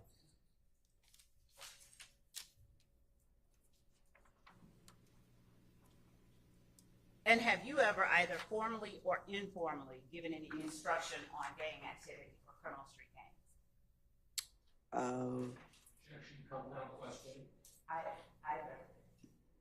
I'll sustain this form. You can rephrase. Have you ever trained any other officers or any other persons on how to recognize criminal street gangs? Informally, because I was in the gang unit for so long, I've taught newer investigators, and I went back to the unit as a supervisor. So I've given training in that aspect as well about gangs to newer investigators. And what kind of training would you provide them? Just the general identifiers to look for. Had them really read up on the law. I mean, I can't tell you how to do your job, but I'll lead you to the water. And it's gang investigation is really up to the individual if they're that invested to want to learn it and understand it. So I would definitely provide the information, but it's up to them if they want to learn it. And did you seek to increase your knowledge and awareness of gangs and gang activity during your time at the gang unit? Initially, yeah, I wanted to do as much training as I could, but once you get involved with investigations, it just kind of consumes all of your time. And training was, I was getting my on-the-job training. I wasn't going into the classroom learning. I'm going to show you what has been provided to the defense and what has also been used as State's Exhibit 98 Bravo Bravo. I'm not going to so that no one.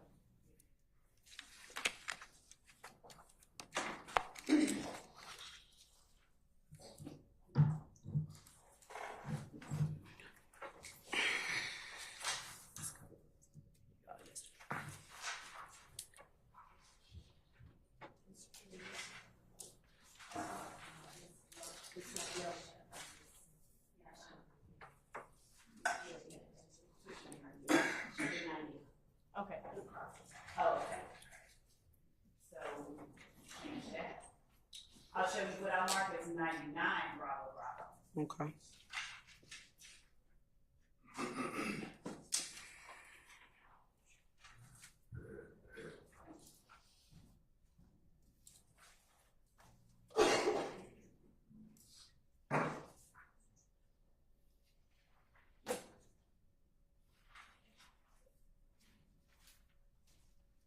You recognize State's Exhibit 99 Bravo Bravo.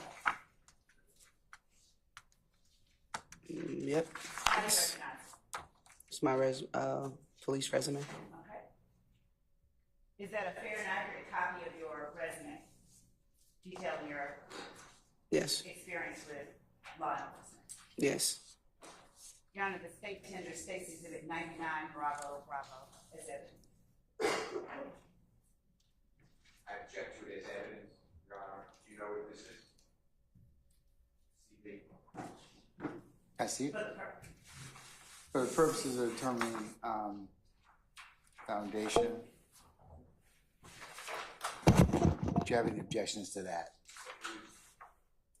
Yeah. But it was not tendered as that. It was evidence. Okay. Tendered as. I tell you, I'm going to admit it for the purposes of foundation. That's and only that. Okay. Thank you, Judge. All right. Have you received any recognition during your time? Did you receive recognition for your work while you were in the gang from any sources? Yes. Would you please tell the jury about those? I don't remember what year. Maybe it was.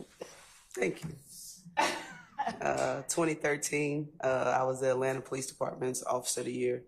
2014, I was Atlanta Police Department's Investigator of the Year. 2016, I was Atlanta Police Department Crime Fighter of the Year. And just throughout my career, you get little Officers of the Month and Investigator of the Month, but those are the main three. And when you got those awards, tell the difference between the Officer of the Month, Investigator of the Month, or Officer of the Year. What's the difference between the two? Well, the one is for the month, and the yearly. Okay. No, the yearly ones are department wide, just your cumulative work for the entire year. They like to recognize who they want to recognize. Have you ever testified in trials in Fulton County? I have. Have you ever testified in other counties at Yes. trial. Have you ever testified and been qualified as a gang expert in Fulton County? Yes. Have you been qualified as an expert in any other county besides Fulton County? Yes. What county? DeKalb County Do and you- Clayton. I'm sorry. Please go ahead. I'm with Clayton County as well. Do you know how many times that you have been qualified as an expert overall? I didn't do a lot of trials, so I'll say roughly 5 to 10, somewhere in there. And during your time with the Atlanta Police Department, were you deputized by Fulton County as well? Yes. And what did that mean? Being deputized basically gives you police powers throughout the entire state of Georgia. And was every gang unit investigator or officer also deputized by the Fulton County Sheriff? No. So how did you get that designation? I don't know. Maybe our investigations kind of went outside of the county of Fulton, so we asked and got permission from the sheriff, and the sheriff deputized us. How often did your investigations take you outside Fulton County? It varied. I mean, quite a few times. And did the information you gathered when you did investigate matters outside of Fulton County at all contribute to your gang intelligence knowledge base, if you will? Yes, they have. Did you get information during those investigations that was not accessible to the general public? Yes.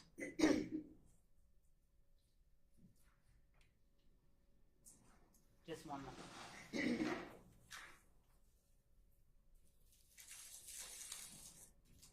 Your Honor, at this time, the state tenders Ms. Gaither as an expert in the area of criminal street gang investigation and identification.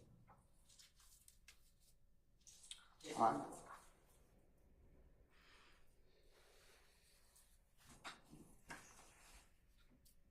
And criminal street gang. What are the witness? Mr. Steele? Anyone else? Let's see. Mr. Weinstein? No, Your Honor. Mr. Matthews? No questions, Your Honor. Ms. D. Williams? No, Your Honor. Mr. Sharp?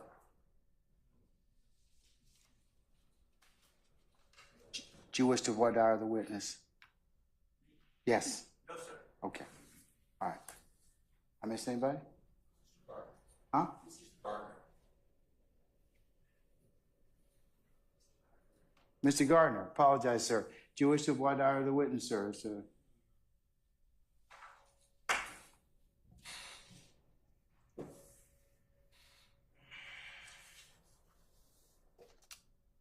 What was the designation you'd like to have her?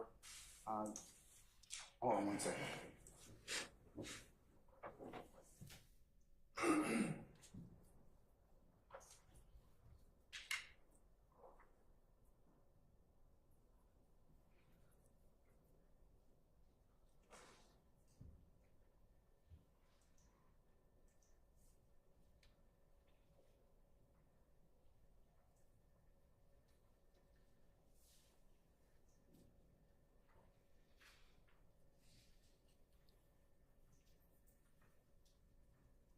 Okay, hearing no objection, the court will designate Ms. Gaither as an expert in the criminal street gangs and investigation and identification. Criminal street gang investigations and identifications as well. Said that. Thank you. Thank you. Ms. Gaither, would you tell the jury how many criminal street gangs you became aware of during your time in the city of Atlanta while you were working with the gang? How many did you recognize? Do you even have a number? I don't. there were quite a few what we call hybrid gangs, which was like neighborhood gangs. And we slowly began to see a lot of the neighborhood gangs either fade away or migrate to the traditional national gangs. And what is the difference when you say hybrid gangs and neighborhood gangs between that and traditional or national gangs, as you call it? The hybrid gangs were more loosely formed. It wasn't a lot of structure as far as ranking and bylaws that they followed. The traditional gangs had more of those characteristics. The hybrid gangs were just initially neighborhood guys just committing crimes, really. But the national traditional gangs had more structure to them. What did you use, or what distinguished a group of people standing around wearing the same colors, speaking the same lingo, even using similar hand signs, from another group of people that you classify as a criminal street gang? If both sides are standing around claiming a particular gang and committing criminal activity, then they're considered a gang. And is it necessary that the people who are in the group you classify as a gang, that they be committing criminal street gang activity in order for you to classify the group itself as a gang? Sir. The law comes from the court. I'm talking about her and the way that she carried out her investigation job. Under Olson versus State, decided 6 weeks ago, it's irrelevant with the APD policy. I didn't ask policy. Your Honor, the jury has to gauge this witness. I'm gonna overrule your objection, sir. You mind repeating that, please?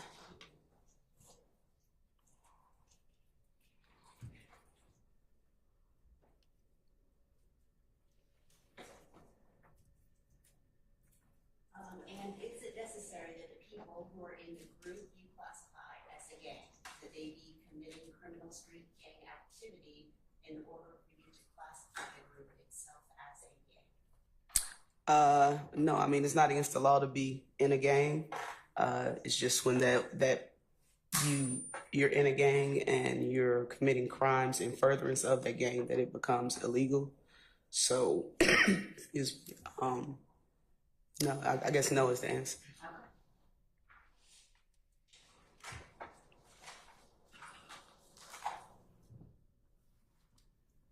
When did you first, what were the gangs that you first noticed when you did begin to recognize signs of gang activity in the city of Atlanta? You want the hybrid gangs or the hybrid? First ones that you noticed in Atlanta. Some of the more well-known ones was CRG, which is Campbellton Road Gangsters. They were operating in Zone 4. We did see ROC, which was from Cleveland Avenue. 30 Deep, which operated in Mechanicsville.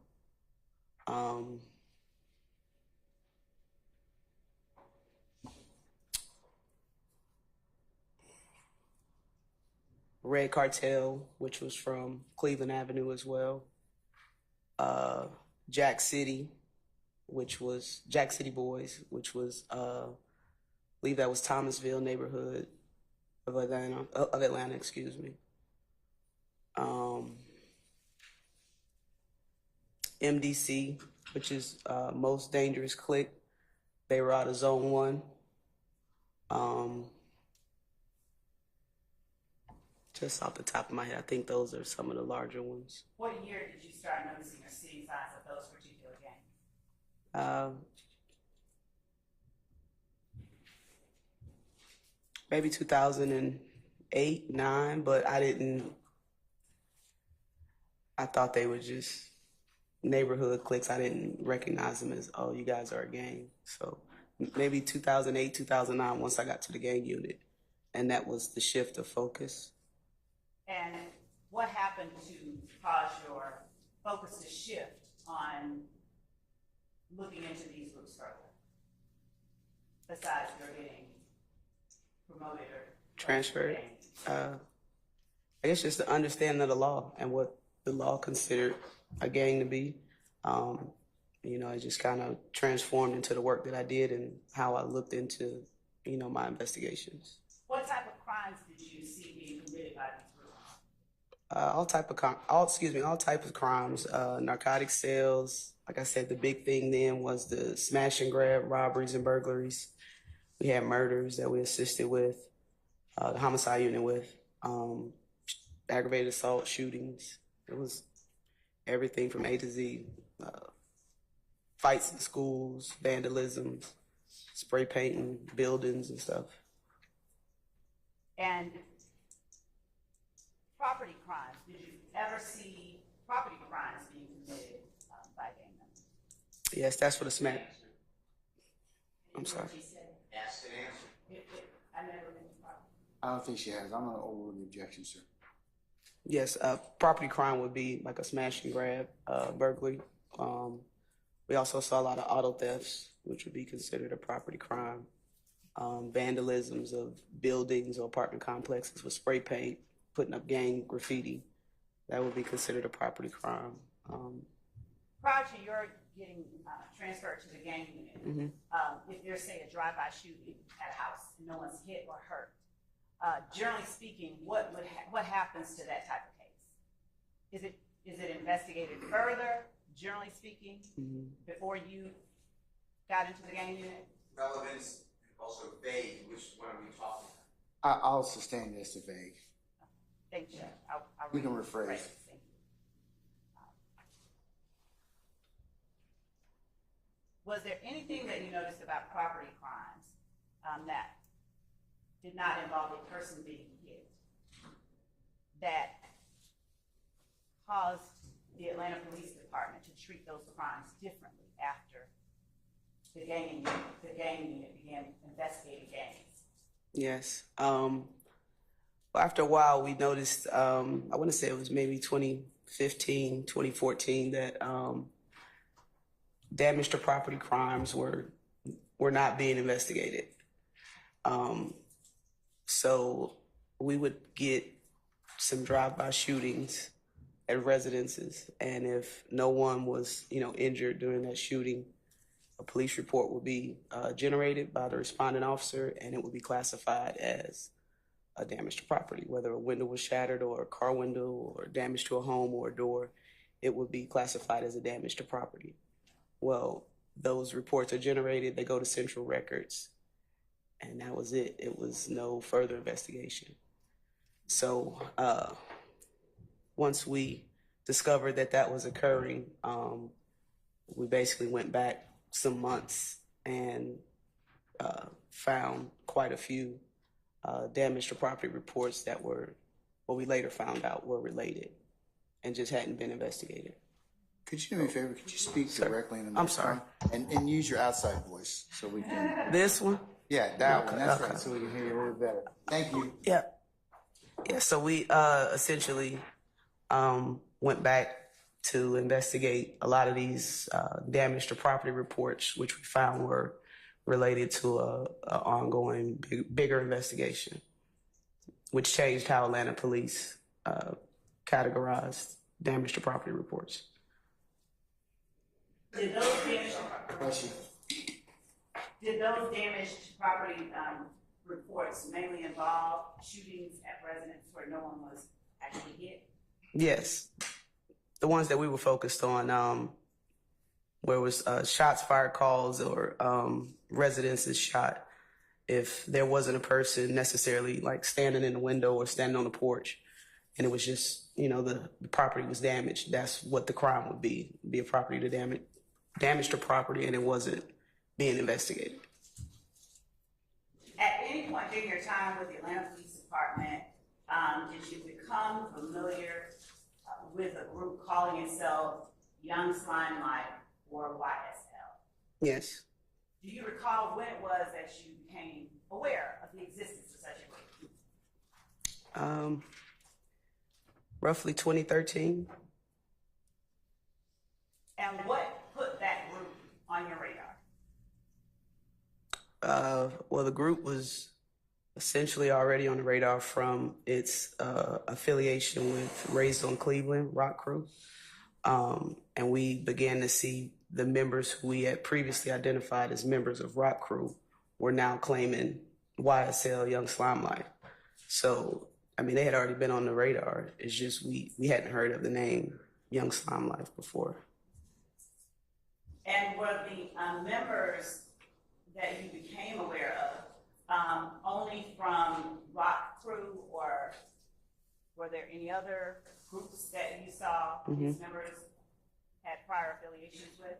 Yeah, we saw early on members from Red Cartel were now claiming to be Young Slime Life. We saw, I believe it was Block 125 or 125 Block, something like that. They were associating themselves with Young Slime Life. And later on, years later, we began to see members of 30 Deep were now claiming to be Young Slime Life. So, and then the traditional gang of Sex Money Murder began associating, or the association connected with Young Slime Life. When you first became aware of the existence of a group called Young Slime Life, or YSL, did you find any criminal activity being committed by members of that group, or did you just hear generally of the group itself? Yeah, Rock Crew early on and Young Slime Life, we investigated numerous crimes from robberies to auto thefts. Rock Crew were responsible for quite a few ATM thefts in the city, smash and grab ATM thefts. So those were the crimes early on that were associated with them. And based on the training, experience, intelligence, and knowledge that you gained during your time at the Atlanta Police Department's gang unit, do you classify Young Slime Life, or YSL, as a criminal street gang? Yes. Did you identify persons who were either members of or associated with Young Slime Life during your time with the Atlanta Police Department? Yes. How did you identify those persons as being affiliated with or members of YSL? Refer back to the 6 points that I was taught by APD on what we look for. Also, the main one was self admission or self-representation. And were there particular victims that were being targeted in those robberies you mentioned, or no particular? In other words, who were they robbing? I don't think it was a particular group of persons.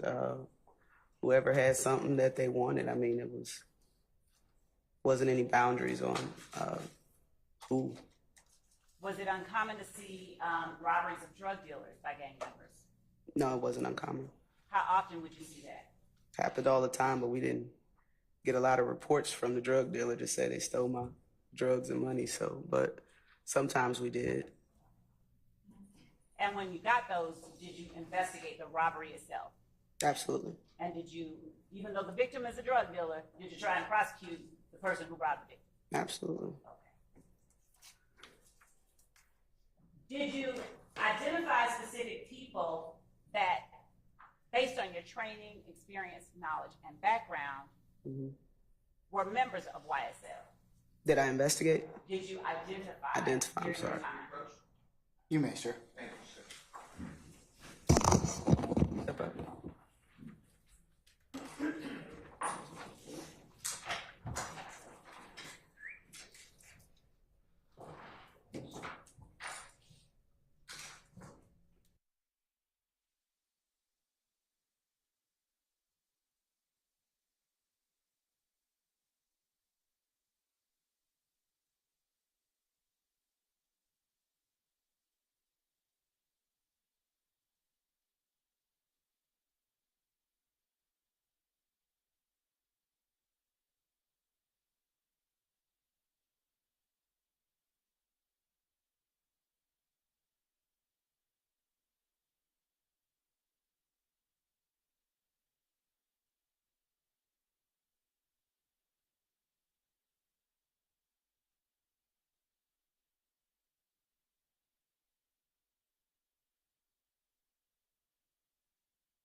Gaither, during your time in the Atlanta Police Department gang, did you identify any of the people in the courtroom today as members of the criminal street gang, Young Slime Life, or YSL?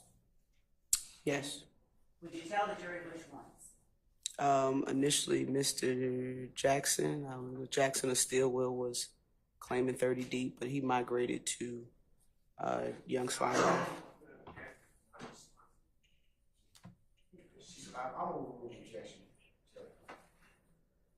You may go ahead. He eventually migrated to Young Slime Life. When I first met Mr. Williams, incident occurred. I want to say it was maybe 2012, 11. That is when. No, just. Okay. Just I apologize. Yes, no problem. Mr. Williams and Mr. Jackson was Stillwell. And by Mr. Williams, what was his name? Jeffrey. And is that the extent of the persons during your time at the Atlanta Police Department gang unit that you were able to identify as it relates to people in this courtroom as members of the criminal street gang YSL? Objection has been answered. No. Objection, sir. Go ahead. And later on, Mr. Kendricks from investigations. And is that Diamante Kendricks? Yes. Did you personally have an opportunity to have personal interactions with either or all of these individuals during your time with the gang at the Atlanta Police Department? Two of the three, Mr. Kendricks and Mr. Jackson. And by Jackson, are we talking Shannon Stillwell? Yes, Shannon Stillwell. And would you just identify for the record where each of those persons is situated in the courtroom by an article of clothing? Yes. Mr. Kendricks. So no. I saw that was short. And I will stipulate that Mr. Kendrick is sitting next to me. Not yet, not bringing him like that? Oh, don't worry about it, don't worry about it. All right, yes, thank you. So, yeah. Yeah. So the record will reflect that these are the individuals that the witnesses have identified. It shall. Thank you. Your Honor, this is the point at which, one second.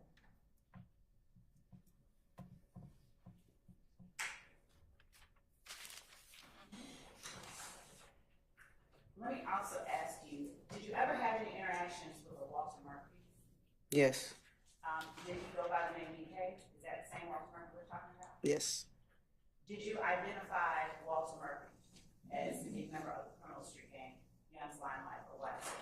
Yes. And what about Trontavious Stevens, who may have gone by Tick or Slug? Did you ever have any opportunity to interact with him? Yes.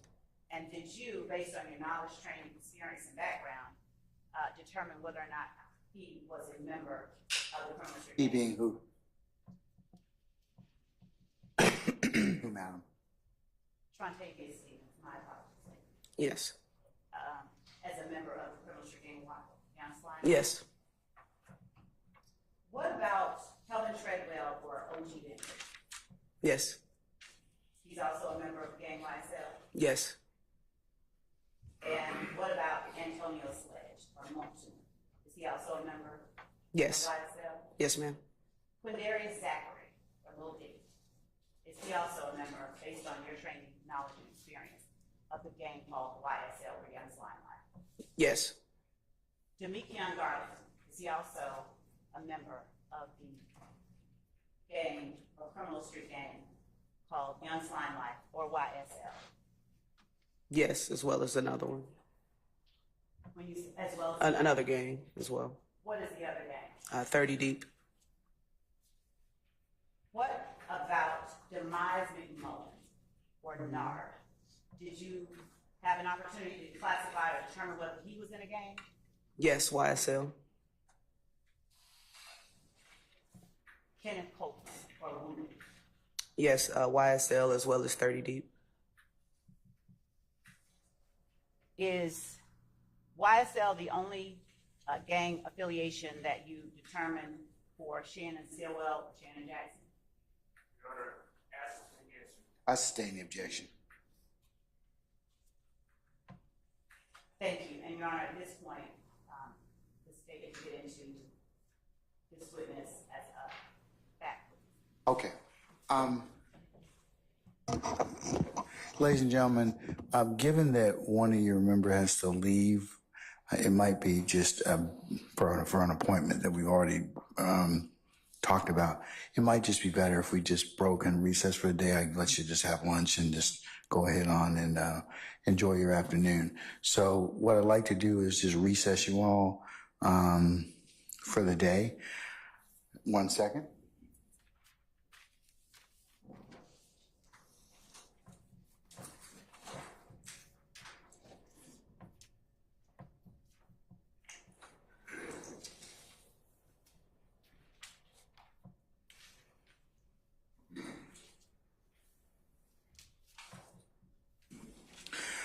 All right. Detective Gaither, can you come back tomorrow? We're gonna start at 12:30. So if you could be here for 12:30, we'll start at 1 o'clock. Would that be sufficient, madam? Yes. Okay. All right. And please don't discuss your testimony with anybody except the attorneys in this case, and enjoy your afternoon. We'll see you tomorrow. Okay? Yes, sir. All right. I'm good.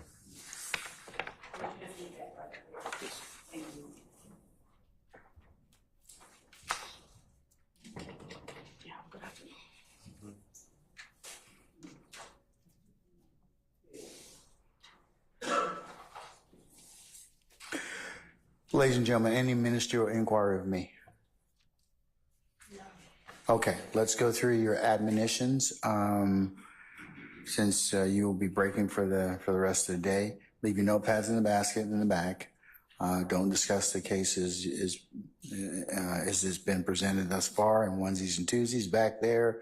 As you're waiting on us, remember that it would be a violation for you to recap or otherwise handicap the testimony, that you can only consider it when the appropriate time is given by the court and the court tells you how to begin that particular process.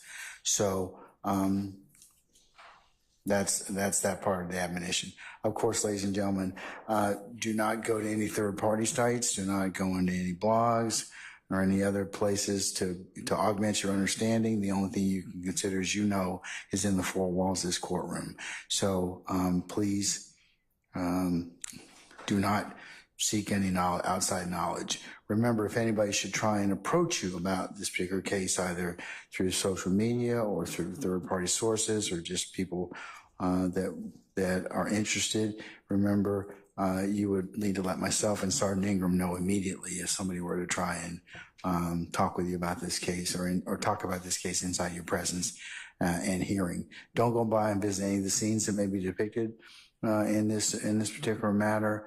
And also, ladies and gentlemen, thank you for your patience, that you've continued to give us thus far and will continue to give us as you consider this particular matter. So, ladies and gentlemen, unless you have any other ministerial inquiry of me, I'll go ahead and recess you all until tomorrow for 12:30. We'll start around 1 o'clock, and we will see where the afternoon leads us at that point in time, okay? All right. All rise.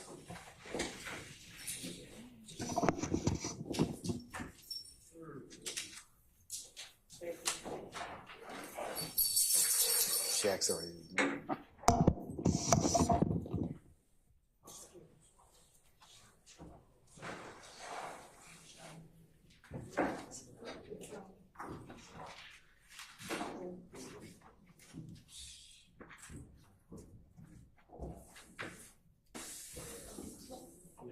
No, it needs to stay in the record. All right, ladies and gentlemen, please be seated. Our jury has left us. All right, counsel, so tomorrow, 12:30, we'll pick up where we left off. And we'll just continue and see how far we get. And we can then talk about next week, the week of the 22nd, okay? All right, anything I need to take up now? Your Honor, it's at 12 o'clock, report time to start at 12:30. tomorrow? Okay. Remember, Ms. Love, I got other things I got to do. I got Veterans Court tomorrow, okay? I told you that. So, but I will be down here and available. I'll come down for 12:30 in case we need to take up anything. So I would ask that you all would be here for 12:30. So if you do need to take up anything, we'll have that 30 minutes to do so, okay? All right, is there anything else I need to take up at this point in time with you all? Sir, Mr. Steele. There will be, and I assume it's just, sorry, I assume it's the targeted objections, but Walter Murphy's original interview is not redacted. The state gave us a transcript that is not usable.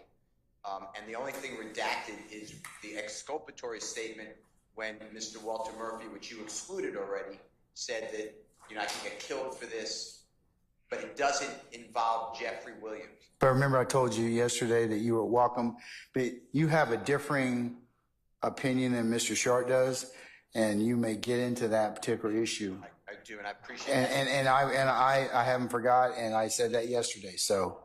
And I appreciate that. This is a different issue. The state only redacted Walter Murphy saying, yeah, I was scared. I could be scared. I could be killed. That has nothing to do with Jeffery Williams. The only thing that they redacted is this has nothing to do with Jeffery Williams. So the whole thing should be out because under the case law you have, which I have to refresh my memory, just remember it was an M case, but since it doesn't apply to any guilty consciousness, and Mr. Murphy did cooperate with the state again a couple months later in August and in February, and then testified that July 17th should not be discussed at all. In addition to that, I was told that the prosecutor questioning Detective Gaither is going to ask questions like, did you ask Mr. Murphy whether he had a gun or whether Mr. Murphy was around this person? Those are hearsay. It doesn't matter what the detective asked. It's the answer of Mr. Murphy that would be inconsistent if it is inconsistent. So I just don't want to waste the time. That's what I was trying to do this morning. It's just a lot of time consumption. So I just want to alert you that I'm objecting again to everything being played the way I think the state is trying to play it, but that July 15, 2015 recorded interview should not, in my opinion, it has no relevance except he was threatened, he felt threatened rather, and then he said it was not due to Jeffrey. So why is that coming in when he cooperated the next two times, which are what the case law says? That's my objection. All right, State, what do you have to say? Response to that. You addressed this yesterday, Your Honor, and it was relating to specifically the search. Mr. Steele does not quite have it right as the court ruled. It was the search of Jeffery Williams' home that the court excluded. That was the only thing that the court told us that we should not and could not get into. The court has never, ever ruled, as Mr. Steele may have mistakenly thought, and said that the court or the state could not get into the points with which Ms. Hilton confronted Mr. Murphy as it related to the fears he expressed regarding telling police officers what happened.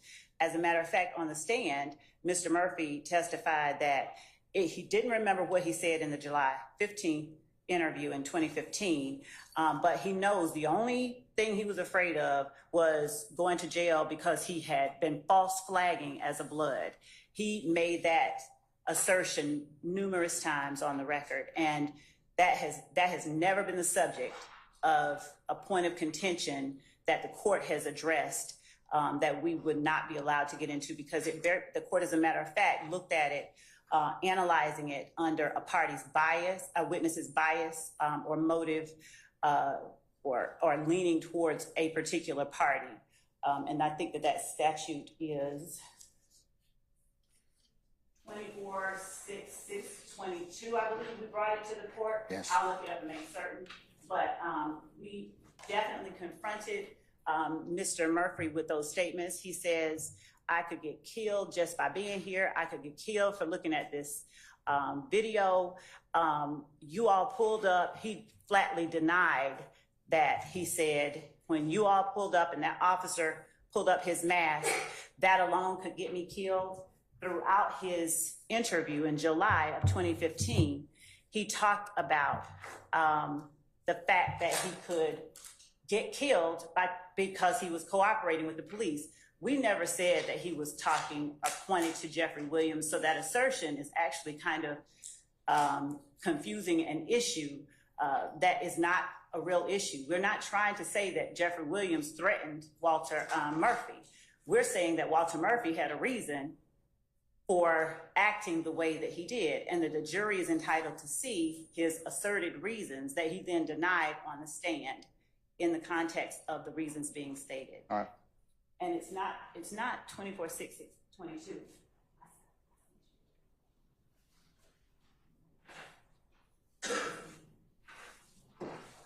So 622, 17.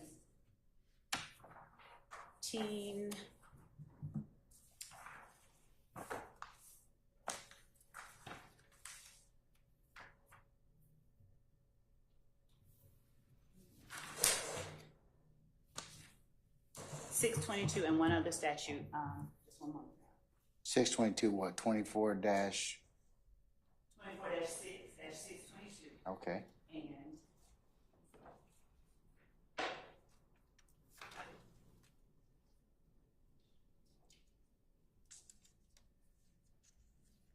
And we argued this very point 2 weeks ago when we talked about other redactions, and the court ruled that we were allowed to get into this because it was a matter that Yeah, you just can't talk about just general fear. It has to be related to one of those. And he talks about it in the. All right. I did rule upon that already. All right. Anything else, sir? I filed a motion in limine. We had good conversations. We had all the cases. The court had read them beforehand. I gave you all the 8 cases, I believe. And then the state asked one question. If it was Miss Hilton, the Honorable Miss Hilton, he said that he didn't remember saying that. Asked another question about fear. I asked approach. You said move on. You sustained the objection. I don't know how it's now going to be played, and I'm objecting to it. The court has ruled, and it is character evidence, and they took out it. The matter is bad enough putting it in, but the state has redacted. I'm objecting. The only part, after he said I could get killed for this, he said, but this has nothing to do with Jeffrey. I don't know how. Somehow that's the only part that is redacted. In addition, the state did not redact and take out all of the information about the search. And I've said it now 4 times. And I will. I'm putting everyone on notice. And I'm not saying you're going to grant it, because I heard what you said earlier. You're not going to grant a mistrial. But this is out of control. This is an out of control part by the state. They constantly are ignoring the court's rulings. So I'm objecting. I put it on the record now, and then whatever happens tomorrow happens. I understand you could deny it. And then Well, I hope it won't come up. It won't come up because you do need to trim out that, and I trim out those particular things about the search of Mr. Williams' home. Well then, here's the thing. Why don't you all get together and make sure that it's done and you see it. So, Mr. Steele and I have had a number of conversations about taking out the part of the search. Okay, let's break it down. So the search of the house. Has the issue involving Mr. Williams' home been taken out? So yes. Yes or no? Yes, but the version that we're going to use is very similar to what we saw yesterday. So what the state intends to do, which is the transcript we sent over this morning, is the highlighted area, which is from 2:49 p.m. and 51 seconds to 2:49 p.m. and 51 seconds to 2:50 p.m. and 11 seconds is the area in which Miss Gaither talks to Walter about the search. That is out. We've highlighted that area. We've redacted it. We will redact it by muting that portion of the interview. The only other part that Mr. Steele is talking about is what we discussed yesterday, which is the mentioning that Duke, which is a co-conspirator, was at the house at the time of the search. You ruled that could come in, that Duke was at the house, not that can't come in. So the only thing about the search that is there in the July 2015 interview, because I want to be real clear, is that Duke was present. Now, if we need to take out the word search, we can take out the word search, but that Duke was present at Mr. Williams' home on July 15th when DK was arrested is very relevant because that's another co-conspirator who was at the house at the time in which another co-conspirator, Walter Murphy, was arrested. Well, take out the word search. So we can take out the word Take out search. search. Walter Murphy being at the house, Duke being at the house. Yes, it would be relevant. So, all right. What else is now? Are you gonna include back in what Mr. Steele said about the exculpatory portion of him, Walter Murphy saying, but this has nothing to do with Jeffrey? That's not exclude. I don't know what Mr. Steele's referencing, so I would need to know a timestamp. I need to know which tape he's referencing, but it's because the only thing that the state is redacting from the July 2015 interview is 2:49 p.m. and 51 seconds to 2 p.m. and 2:50 p.m. and 11 seconds. So outside of that, the state does not intend to redact anything else. So is that in? Yes. So the only thing that's being redacted is the 2:49 to 2:50 and 11 seconds? Yes. And then we're going to find this one word search by Duke's name. We are definitely taking that one word out. Yeah. So I'll need to find where that is in this transcript. But outside of that, everything else is in. Can you caucus or gather with Mr. Steele and just make sure that that is done, please? Yes. All right. Mr. Steele, you're going to give it. The court also ordered, pursuant to my motion, the state actually conceded it, that they would not be getting in that same day, that there was a search of a studio, a record studio. Has nothing to do with Mr. Williams. Has nothing to do. I don't recall that. Well, Was that part of your? Motion, yes, and you ruling, and I would have to ask Madam Court. Well, no. Here's the thing. I don't think your motion limiting Williams number 50 has that particularity in it. It was before this. We did it weeks ago. I raised this issue weeks ago. You're right. Can you tell me what? I don't. Can you tell me what motion was in, sir? I mean, I'm not saying you did. I know. I'm not challenging. No. I'm just saying. Can you tell me what? Can I sit down for a second? Yes, absolutely.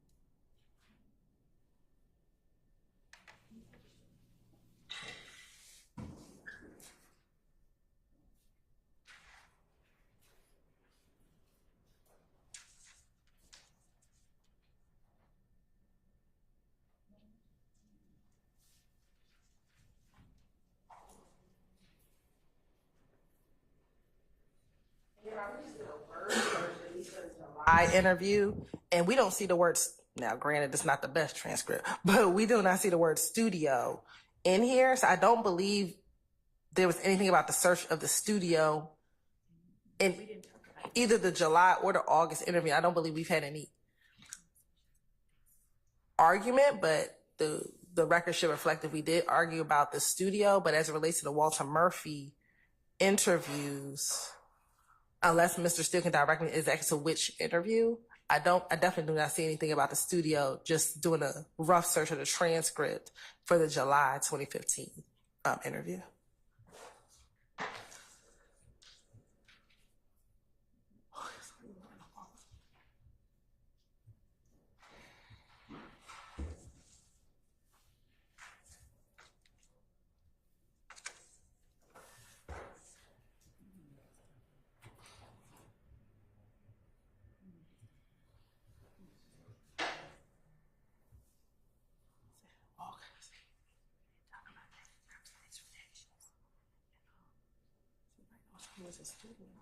So, Ms. Hilton, if what you're saying is correct, there's nothing in the July 15th interview in respect to the search of the studio?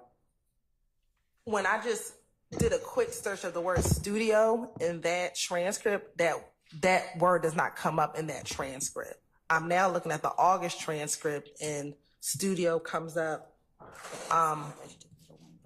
in relation to the Little Wayne bus shooting, but Mr. Atkins is sending me a note. Right. Is that the August interview though? So right now, yes. So the only studio that we have right now is the August interview in which Mr. Murphy discusses with Gaither and Dennis that after the Little Wayne bus shooting, they go to Blue Ivory and then they go to the studio afterwards. So there's nothing about the search of the studio. Not in these interviews. There might be a different interview that Mr. Steele is referencing, but not this particular interview. Again, I can be corrected, but and Mr. Steele can direct me to what he is referencing.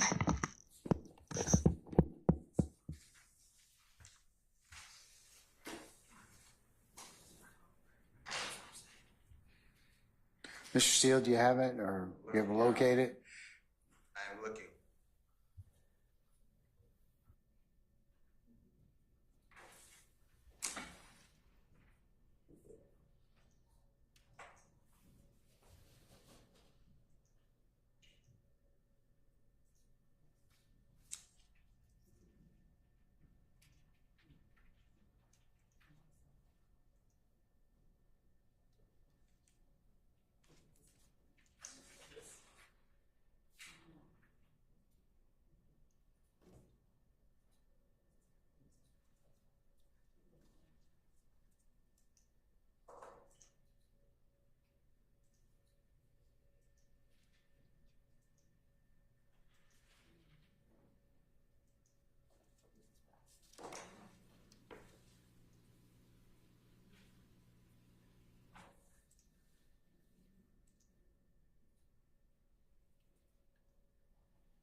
We don't have it. We're waiting for Mr. Steele to see if he finds it. Yeah, I know. Mr. Steele, you want to check your records? Because I'm not, not to say that I have the best memory, but I don't recall the studio. Say it, but I'll find it. If you find it, send us a group email about that. That'd be fine. Okay. All right. Anybody else? Okay. We're in recess until tomorrow. If you could be here for 12:30, I'll take up anything prior to our jury's arrival at 1 o'clock. All right. All right. We're in recess.